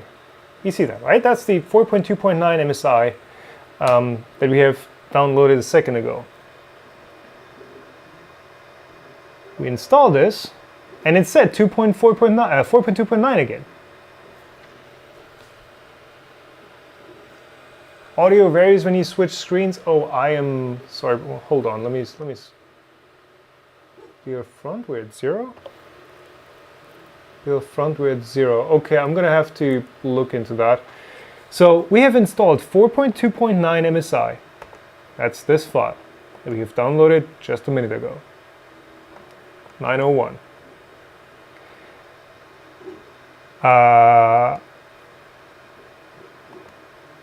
So okay, where's the where is our what's it called, config folder? There's a Cura folder. That's Cura 15. I'm not going to read that.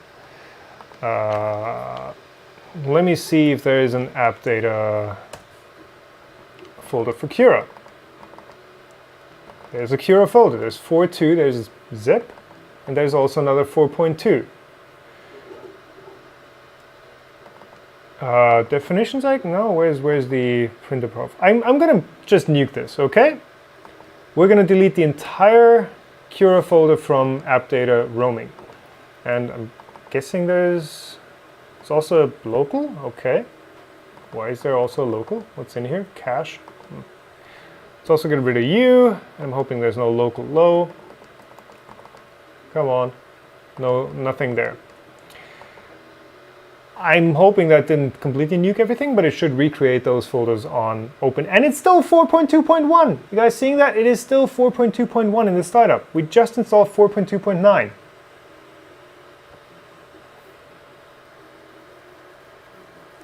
So app data should just be user preferences. It shouldn't be anything about the program. Let me see.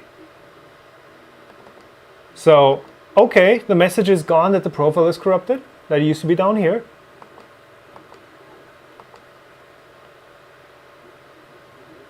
And there's still no CR-6 SE. There is still no CR-6 SE. So the software you download specifically for the CR-6 SE doesn't give you a CR-6 SE profile. And the Creality CR-6 is a different printer, right? Nope, that's the SE. Thanks, Google. CR-6, okay, Idealo. SE. I mean, if there's an SE, there's got to be a CR-6. CR-6 is the SE.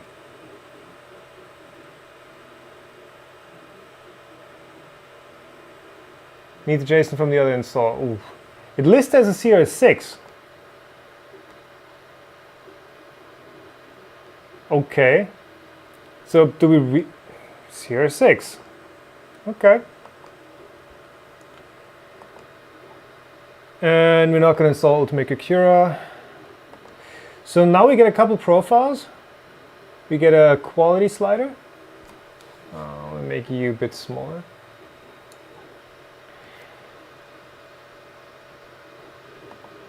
Okay, but is this...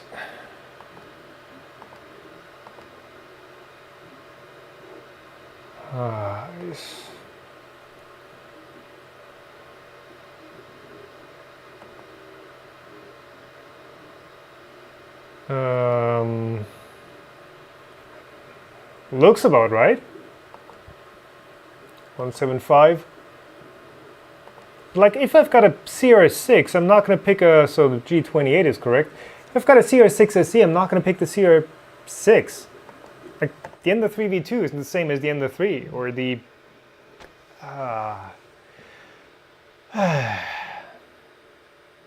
There's not a CR-6.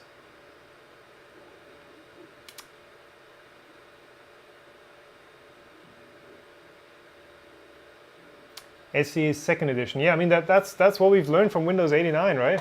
98. Windows 89. Don't act so surprised. No, here's the thing, guys. This printer started off really good. You know, prints well, even with the profile that's not made for the printer, I assume.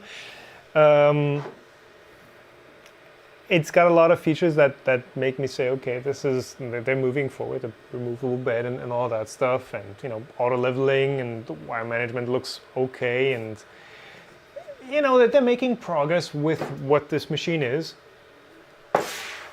And then there's stuff like this, and like I said, I try to do these live streams as someone who, you know, obviously who's done 3D printers before, who's unboxed these before, and I try to be cautious, I try to follow the manufacturer's instructions, and like I said, my brain power is not with building the printer and trying to figure things out 100%, but then again, not everyone has built a 3D, or most people who buy this printer probably don't have built a 3D printer before or gotten one working, and stuff like this where the software that's on the stick doesn't work properly and you don't get a proper profile, and then the software you download is kind of weird and it gives you corrupted profiles, and it's like, hey, the printer you have isn't even in the list. It's like,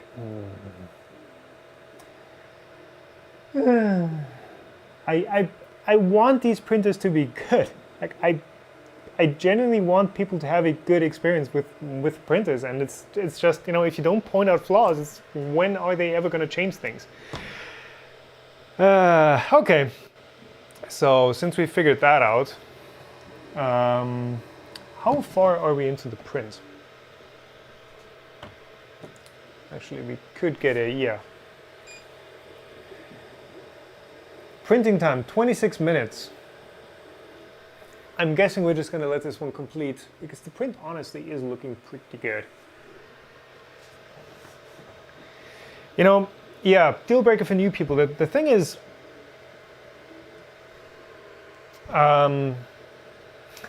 just download Real Cura. Manual. You guys will shout at me if I don't follow the manual, you know.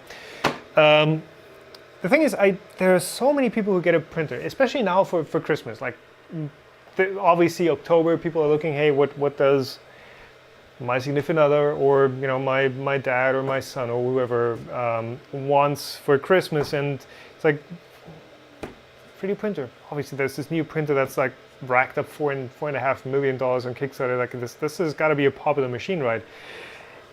And every year you hear the stories of, oh, I got this printer for Christmas and it's not doing X, or this is not working, or yeah, I got one and I've never used it. And my family got me, you know, 5 spools of filament and I've used one.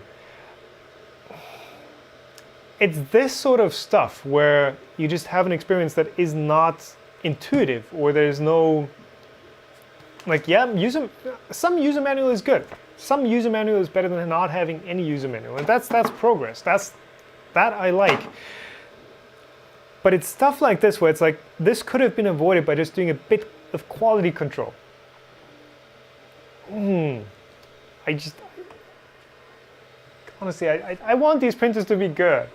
Oh, and can you just, oh, this cable is, wow, this cable is getting warm.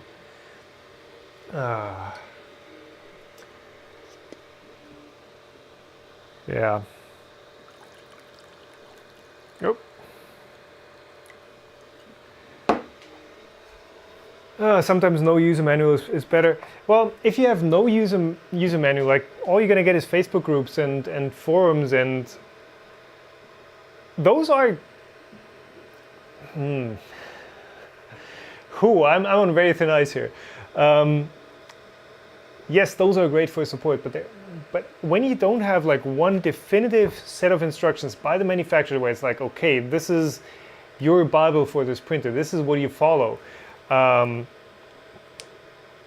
You will get so many different opinions on how to do things properly, and some of them are just going to be outright wrong, or not up to date, or something's going to have changed on the printer, and it's like, no, but you got to do this and this and this, and then it's like, but I did it and now it's gotten worse.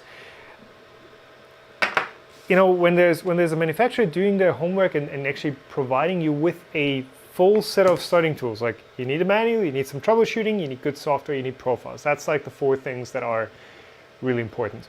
And you get that, you're gonna set most people on a great journey into 3D printing. If you don't do that, you're gonna lose so many people. And so many people are gonna go like, well, 3D printing, I tried it, it's not good. It's not great. I'm just moving on to something else. 3D printing is fiddly, like why would you get into this? And that's just, okay.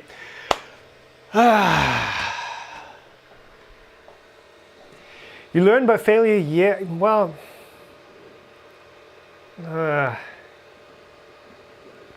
you shouldn't have to learn by failure. You shouldn't have to run into issues.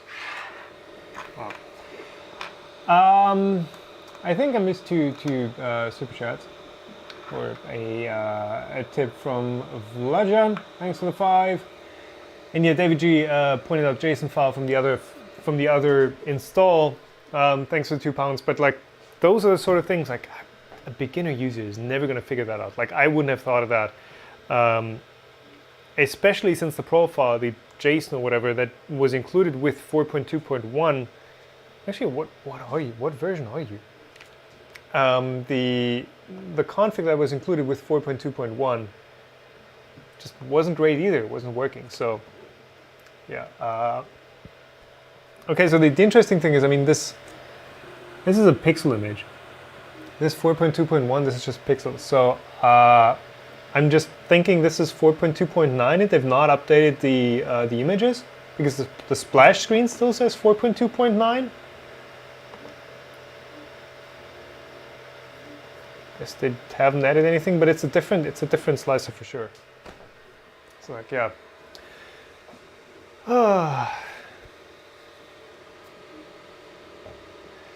Are Prusa's noisy since they use 8-bit boards? Awesome Richard, they're noisy. No, they're not. The Mini is about as loud as this printer. The Mini is about as loud, but on the Mark III, like 8-bit doesn't mean noisy. What makes noise is fans and drivers, and those are controlled by an 8-bit board just as well. 32-bit gives you more room for expansion, and 32-bit chips are actually cheaper. So it just makes sense that newer printers use 32-bit, but there's no reason why an 8-bit printer can't do the things that, you know, the typical 32-bit printer is doing today. So yeah. Printer is pretty loud. We did the measurement, decibel measurement, and it was between 47 and 49 decibels.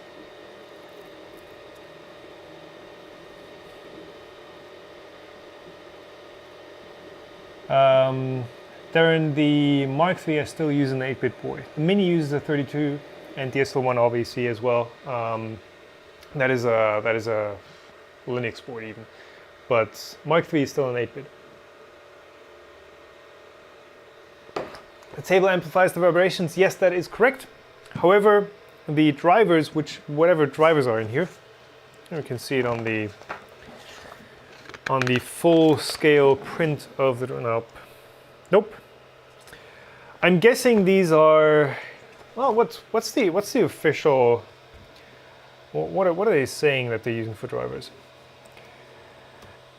So it's either trinamic clones or it's real trinamic drivers, or it's a really good combination of some other driver and motor, but something along those lines.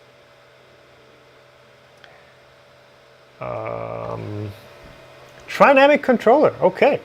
So I'm guessing they're using genuine trinamic drivers. That's nice, yeah, and that is about the experience that I'm getting here. Like the motors are really smooth, no vibrations, and the vibrations, like I said, is really what's going to oscillate and resonate through a house, and it's actually going to travel through walls. This is a brick and concrete building. This is actually well, this right here is drywall, but because there's a window that I've covered up. But these are concrete walls, and the rest are, this is an outside wall. The rest is brick walls, and on a noisy printer, I can have the printer printing in the basement here, and you will hear it 2 floors up. First erstes Obergeschoss. First floor, second floor, whatever. 2 floors up. You'll still hear the vibrations, but something like fan noise, which this printer has, you're not going to hear you close to the way that's gone. What are we printing? The low poly Pikachu by Augustin Floristic or Augustin Arroyo. Is the Prusa Mini with fan noise really as loud as this one? Maybe not quite as loud, but it's in the same ballpark.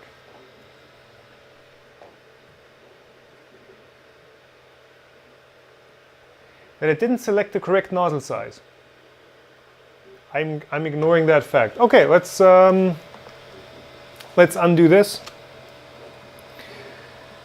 So I'm going to keep you on the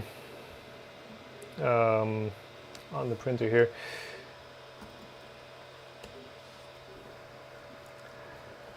So I'm gonna uninstall Creality Slicer again. And I'm gonna go back to the 4.2.1, which supposedly I have not selected the correct nozzle size again. I'm gonna delete all my app data stuff again. So Creality is uninstalling, we're deleting Cura, we're deleting Cura roaming, and I'm hoping that is all that's installed, and this is uninstalled. I shall install the one that was included on the SD card.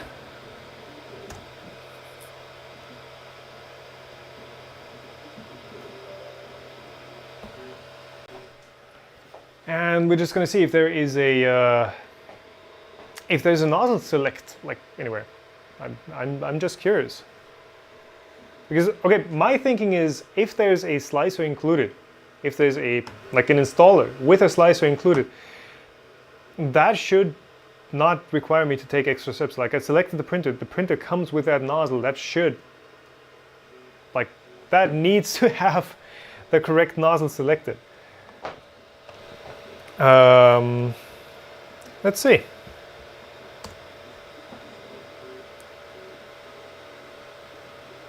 So 4.2.1 still.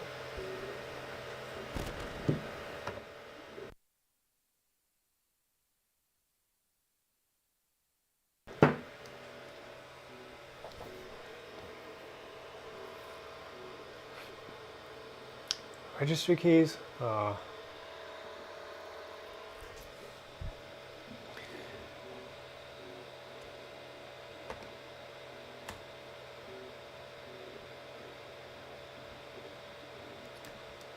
Whatever. So now we get the CR-6 SE again. So this has the profile that has the CR-6 SE included.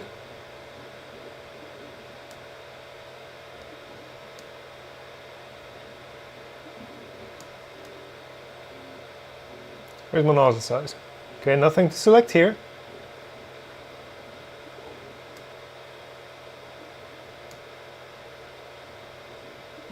And we're back at not supported. Now this obviously is all wall thickness. Okay, yeah, that's good. That's good.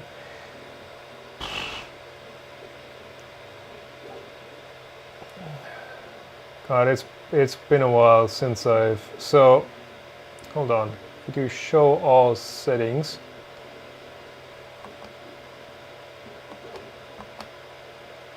Hello.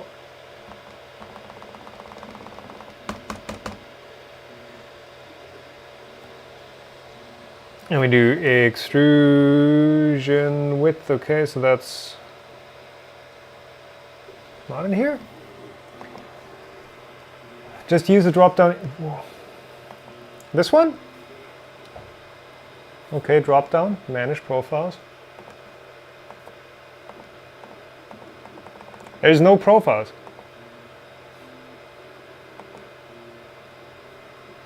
That's the same screen we had. There is no profiles.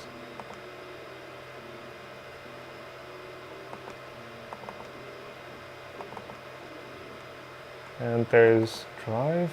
No, that's drivers. The stacked bars.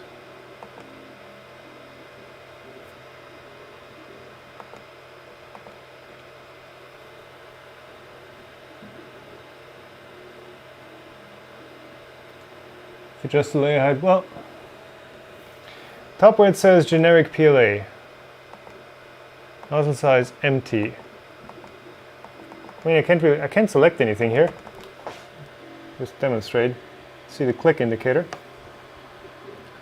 So we can say, yeah, all these. But then I click this. I'm using the touchscreen, so you guys seeing the touch indicator. I can open this just fine. And say, let's use generic PTG. There's no nozzle size to be selected. You need to create new profiles? What is this bull?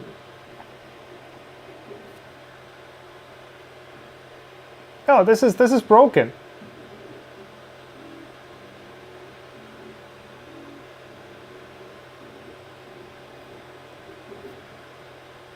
This is 100% broken.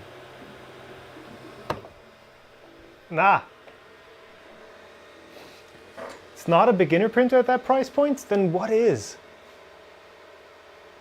You refuse to update the damn thing. I updated the damn thing.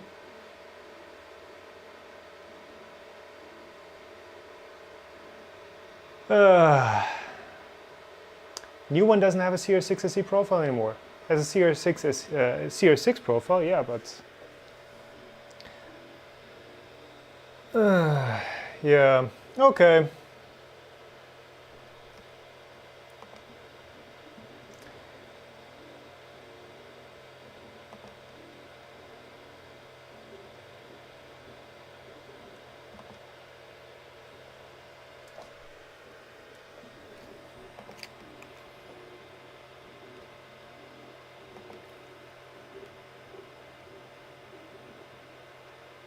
Yeah, so the old version has the CR-6 SE. The new one doesn't have the SE anymore, so I don't know. Alright. Cool.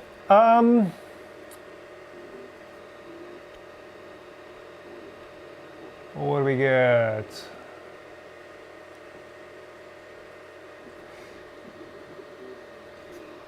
So anything else we can have a look at on the printer itself? Yeah, so feet. Feeties. Where's our feeties? There's our feet. Interesting choice of feet. So this is what the printer is sitting on, and this is like a completely out of focus. I'm sorry, I have to put it back on autofocus.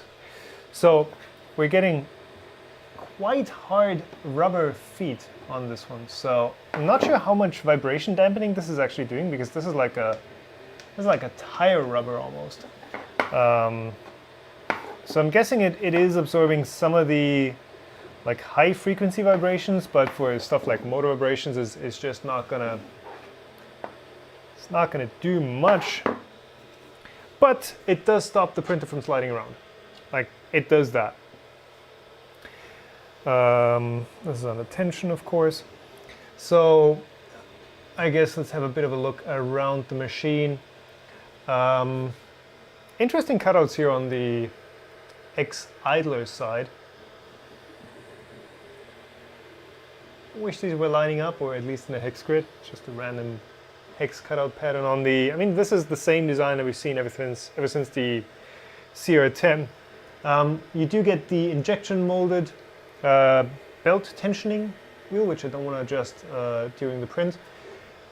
And as we move over, so this obviously is a bit of a new tool head for Creality, because the old ones were a bit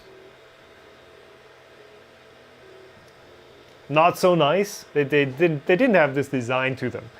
And I think this is the first time we're seeing, with the closed off profiles and everything, and a bit of patterning on here, we're seeing that Creality is actually trying to make this thing look like somebody spent a minute on designing things. Under this hood, it's still going to be the same sort of hot end fan. There's going to be a... Where is the part cooling fan actually? Oh, it's right over here. So on this side, we've got a small part cooling fan. This is like a 4040 or whatever these are called. Radial fan. And a small fan nozzle that is injection molded. Obviously, ribbon cable. Doesn't look too healthy. But I don't think it is actually moving that much. Then over here on the motor side of the X-axis, you've got the extruder, which is just a black block, literally, that you're seeing. So right there, there's not much to see there. And then the filament sensor, which is glowing blue. It's blue light, glows blue. That's all it does. But it also indicates that there is filament in there. And Creality homepage QR code, actually. Interesting that the X-axis uses a mechanical end stop, and then the Z-axis, which is right down here, uses that optical end stop on top. So I'm thinking this end stop is actually triggering before the nozzle touches the bed. So it gives the printer a reference of where the Z0 point is. And once this triggers, I think there's a limit set or there should be a limit set somewhere, that it's not moving down like 50 more millimeters past this end stop and just rams the nozzle into the bed. I think this is just a reference for like where the printer roughly is.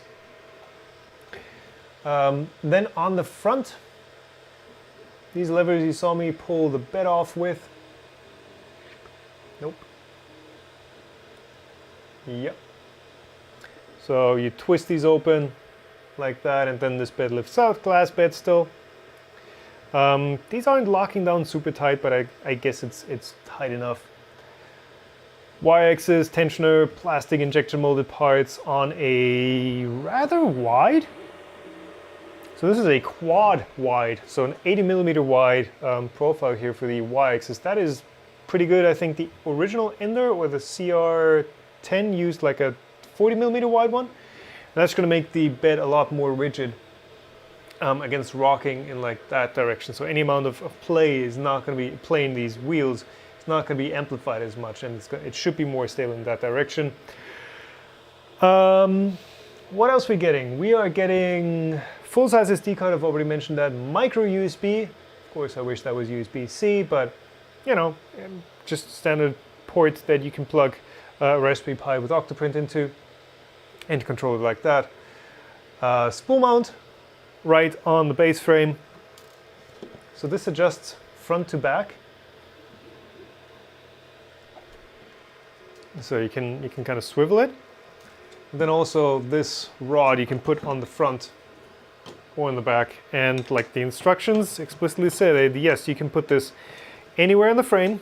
You just clip it into the bottom profile, into this this profile right here. You can clip it in here or back here or wherever you want, wherever it fits your printer style. Leftover mechanical end stops. What else? Yeah, so the bed itself is the hardened and all metal one? Nope, Teflon lined. So at least the heat break looks like it. You can see it from the back. The heat break is still rather thick, and oh, that's a bit overexposed. Heat break is a bit thick, so it looks like there's still a Teflon liner going through it into the heat or heater block, which means that yeah, it's not going to be suitable for temperatures past 250 degrees or something. Does it have power loss recovery? Ooh. We can try that. If you guys remind me before the print finishes, we can try that right at like the 95% mark on the screen or something.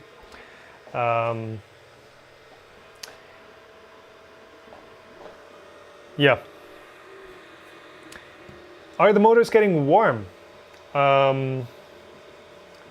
So the y-axis motor is getting warm, yes. The x-axis one is also getting warm. These are not at the temperature where you burn yourself. The z-axis ones are pretty cool, but x and y-axis are warm. I'd say like 50 degrees maybe or something. It's hard to judge temperature on metal parts. What else do we have? Injection molded parts, which actually are made for injection molding. That's good. So the top covers here, these parts here, these look solid from the top.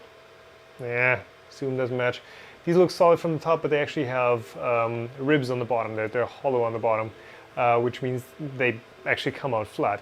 You can see that on. I just threw one of those away. You can see that on the E3D. Fan clips actually, where the material as it cools actually pulls in towards the sides and you get those little divots. So yeah, these being flat means they did actually spend some time in designing it for injection molding.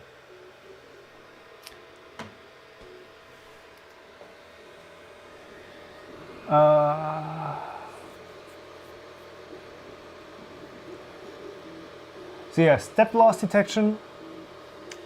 Let's just try that when we move, or when we get almost through the print. When we get to like 95%, we can try whether it has any sort of step loss detection and whether it has power failure detection.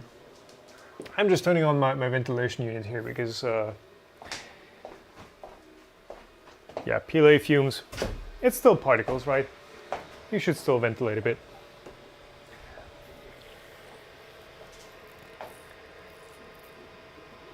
How long do V-slot rollers usually last?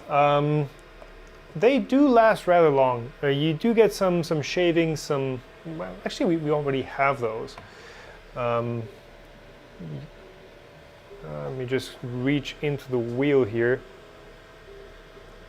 Maybe this black rub-off that you can see on my finger. That's just the wear on these wheels that is starting to happen already. You might need to adjust them at some point, yeah, because they do have an area where they rub, where they do create some friction. So do that. So yeah, they will wear down over time, but usually they last pretty long. You can configure step loss detection and sensors homing in the firmware.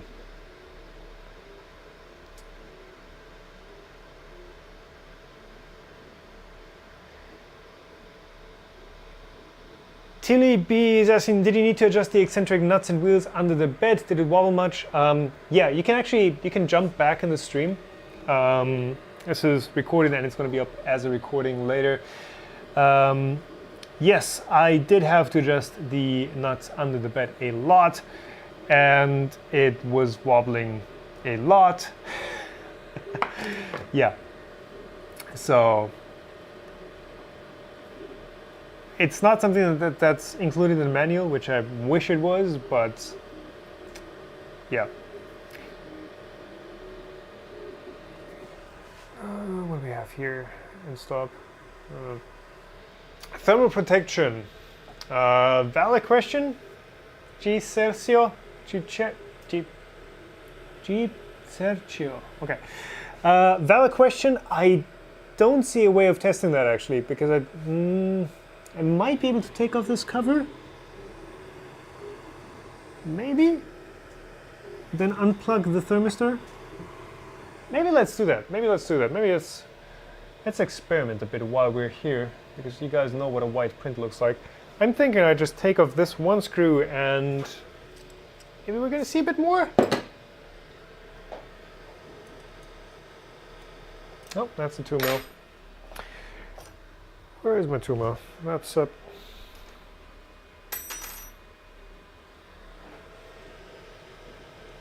God, it's getting late. I can't even tell my wrench sizes apart anymore. Oh, I'm hoping I'm not going to make this skip. Nope, all good. Be careful. Yeah, I mean, obviously, doing this on a running printer, exactly what's recommended.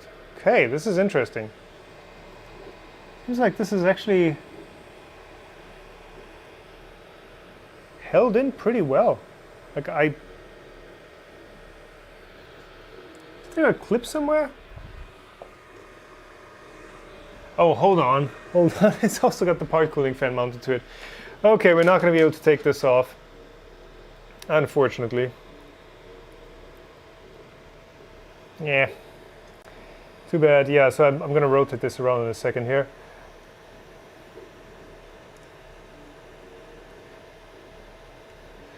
So, power cord. I'm going to have to spin it a full 360.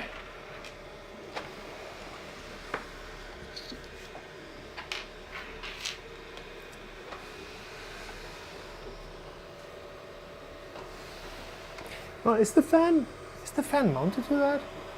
Yeah. No? Yeah? No?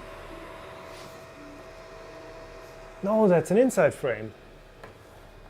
That is an inside frame. Oh, and I found the second screw. Okay. Okay. Okay, we can take it off. We can take it off. I thought this fan was mounted there, but I was not seeing that screw in there. We can take it off. Let's try it. There we go. What's the point of an extruder cover? It looks cool. And it also keeps your fingers out of the fans and out of the hot end. Yeah, just make sure you're not, it's not getting caught on anything or sucking up. Oh, okay, it's loose. The part cooling fan is mounted to the cover.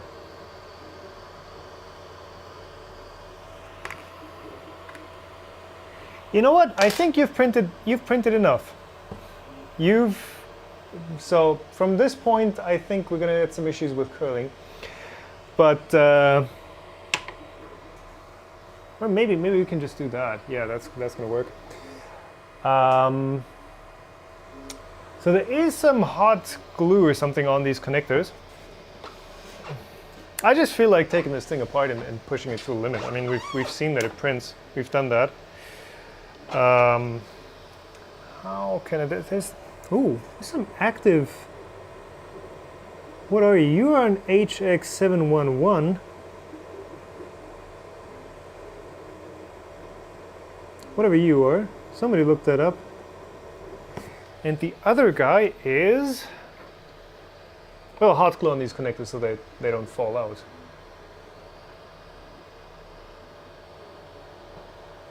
Let me see what these chips are.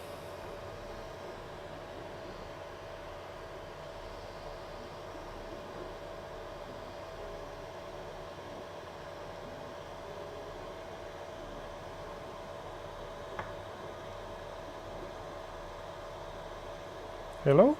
Focus. The other is an ST32F03. They've got a... That's a microcontroller. Wow. Okay, so I'm oh, it's if you stop rotating maybe. Guys, that is it's not the best photo. That's an STM32, isn't it? That's a microcontroller on the hot end daughter board. Load cell amplifier, HX711. Yeah, the name sounded familiar. So that's what this. So that's the HX711, and that's the STM32, isn't it?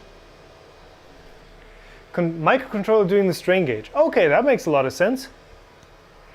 And by the way, this controller on here, this is more powerful than what you'd need to run the entire printer. Like this, maybe it doesn't have the ports, but the core in here can easily run a dozen of these printers. So just to give you a reference of how expensive, quote unquote, 32-bit chips are. There's just one on the main, on the hot end daughterboard because like you need it for the load cell. So there's a bit of spunk on these connectors. That's going to be hard to show, but this TH thermistor is pretty clearly labeled. Let me grab some pliers and actually peel this goo off. And we're just going to see. Oh, thought I ripped something. There's one.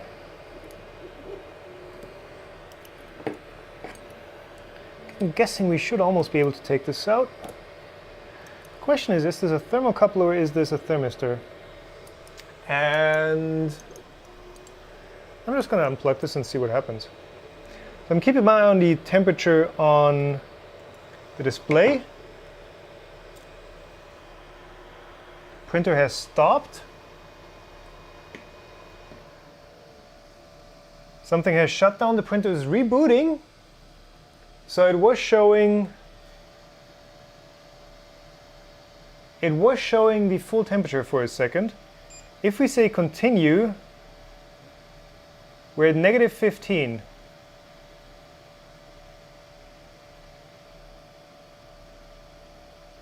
And it's rebooting. So I'm guessing it does have some sort of, what happens if we say preheat PLA? -15 of 200, are you heating up? Are you trying to heat? That looks like it's the hot end. So no, it's not overheating. So what I just did is I unplugged the temperature sensor for the hot end, and I'm guessing if I measure in here. So this is the connector right here for the heater cartridge, I would assume. Is it? No, that's the one up here. So this is heater cartridge. Am I going to see voltage on here? I'm not seeing any voltage being supplied to the heater cartridge, and the temperature on the display. The set temp has also dropped to 0, so I'm not sure if that has just rebooted again. But it appears that at least min temp, or whatever it is configured correctly for the hot end. So that's a good look so far. Yeah, and now temperature is correct again. Now that we've replugged it. Magic smoke? Nah. Really handicapped the print. I mean, the print is mostly done. Let's actually. Wow, this looks really good though. Let me grab my macro lens and show you what this print looks like, because this is good. It's a good print.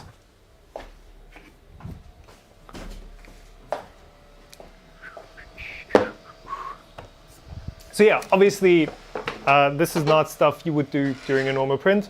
You know, you wouldn't just unplug the thermistor and take apart half of the printer while it is still doing its thing. You come off. You go on. Just a live lens swap, like, no big deal. Power cord is a bit short, but we can live with that. If the camera wouldn't crash.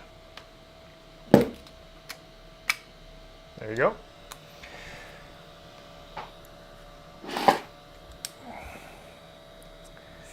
Alrighty then. Dear GH5, are you gonna output HDMI? Yes, you are. Oh yeah, by the way, there's the hot end. And the PCB we just unplugged from, and yeah, I can give you a really close-up shot of that HX711 and the STM32 right next to it. That's the PCB right there, and there is our print. And you may notice that you can't really see layer lines because we're at 0.1. Let's go closer. Well, let's actually go to manual focus because like this is going to be so hard. There's our layers, and for reference, there's my finger. That's looking pretty good. Back on autofocus. So bed adhesion was actually pretty good. Why are you stuttering? Cooling looks to be good. Yeah, you can see a bit of ringing, or is this ringing or is this microstep? This looks like microstepping resolution. And that just has to do with the combination of the drivers, or the configuration of the drivers even, specific to the stepper motors that they're using. You can use the same trinamic drivers and different motors and get like way different results. As with any motor driver combination, like some motor driver combination works really well and others just does not work out. This is acceptable. I'm gonna say, like, you only see it at one specific angle. As soon as you shift off to the side, like, that's gone. Layer consistency is really good for a profile that is probably not even meant for the printer. Oh yeah, stringing from back here to the front. Bit of stringing, maybe once you have a bit more flow rate with thicker layers or something, you're going to see a bit more stringing, but this is okay. And then fine details like the little fingers up front. The finger, I said the fingers. Those fingers. They're all there, looking good. And little toesies, little toes are there as well. There you go. This is a good print. I gotta say, this is a good print. Especially as always, you know, right out of the box, no tuning, no tweaking, no mods, no nothing. This is good. This is good. Cool. Let's do a quick summary of super tight belts, maybe. More light for the macro lens, worked out. Quick summary, flow rate. Ooh. No, flow rate looks good. Quick summary of the live stream experience of the CR-6 SE. It's not the worst printer that I've unboxed, and as a German, that means that is quite the compliment. Now, software experience aside, I'm gonna say, oh, there's a load cell, by the way. Ooh. If you guys want to show that, I'll get it to you in a second. If we ignore the software experience for now, thankfully software can be updated. This hardware is pretty good. Auto leveling works really well. The screen is good. Hardware is solid and, you know, all right. I wish they would have done like something else than this ribbon cable. I wish they would have done the filament sensor extruder combination a bit differently so that it's a bit easier to feed. I wish the manual was better and include something like, hey, tighten up the belt, tighten up the V wheels for the bed. But other than that, this is pretty solid. For the price, obviously, well, I don't know, but also obviously I will need to use it a bit more to really like figure out the details and see what's good about it, what's bad about it.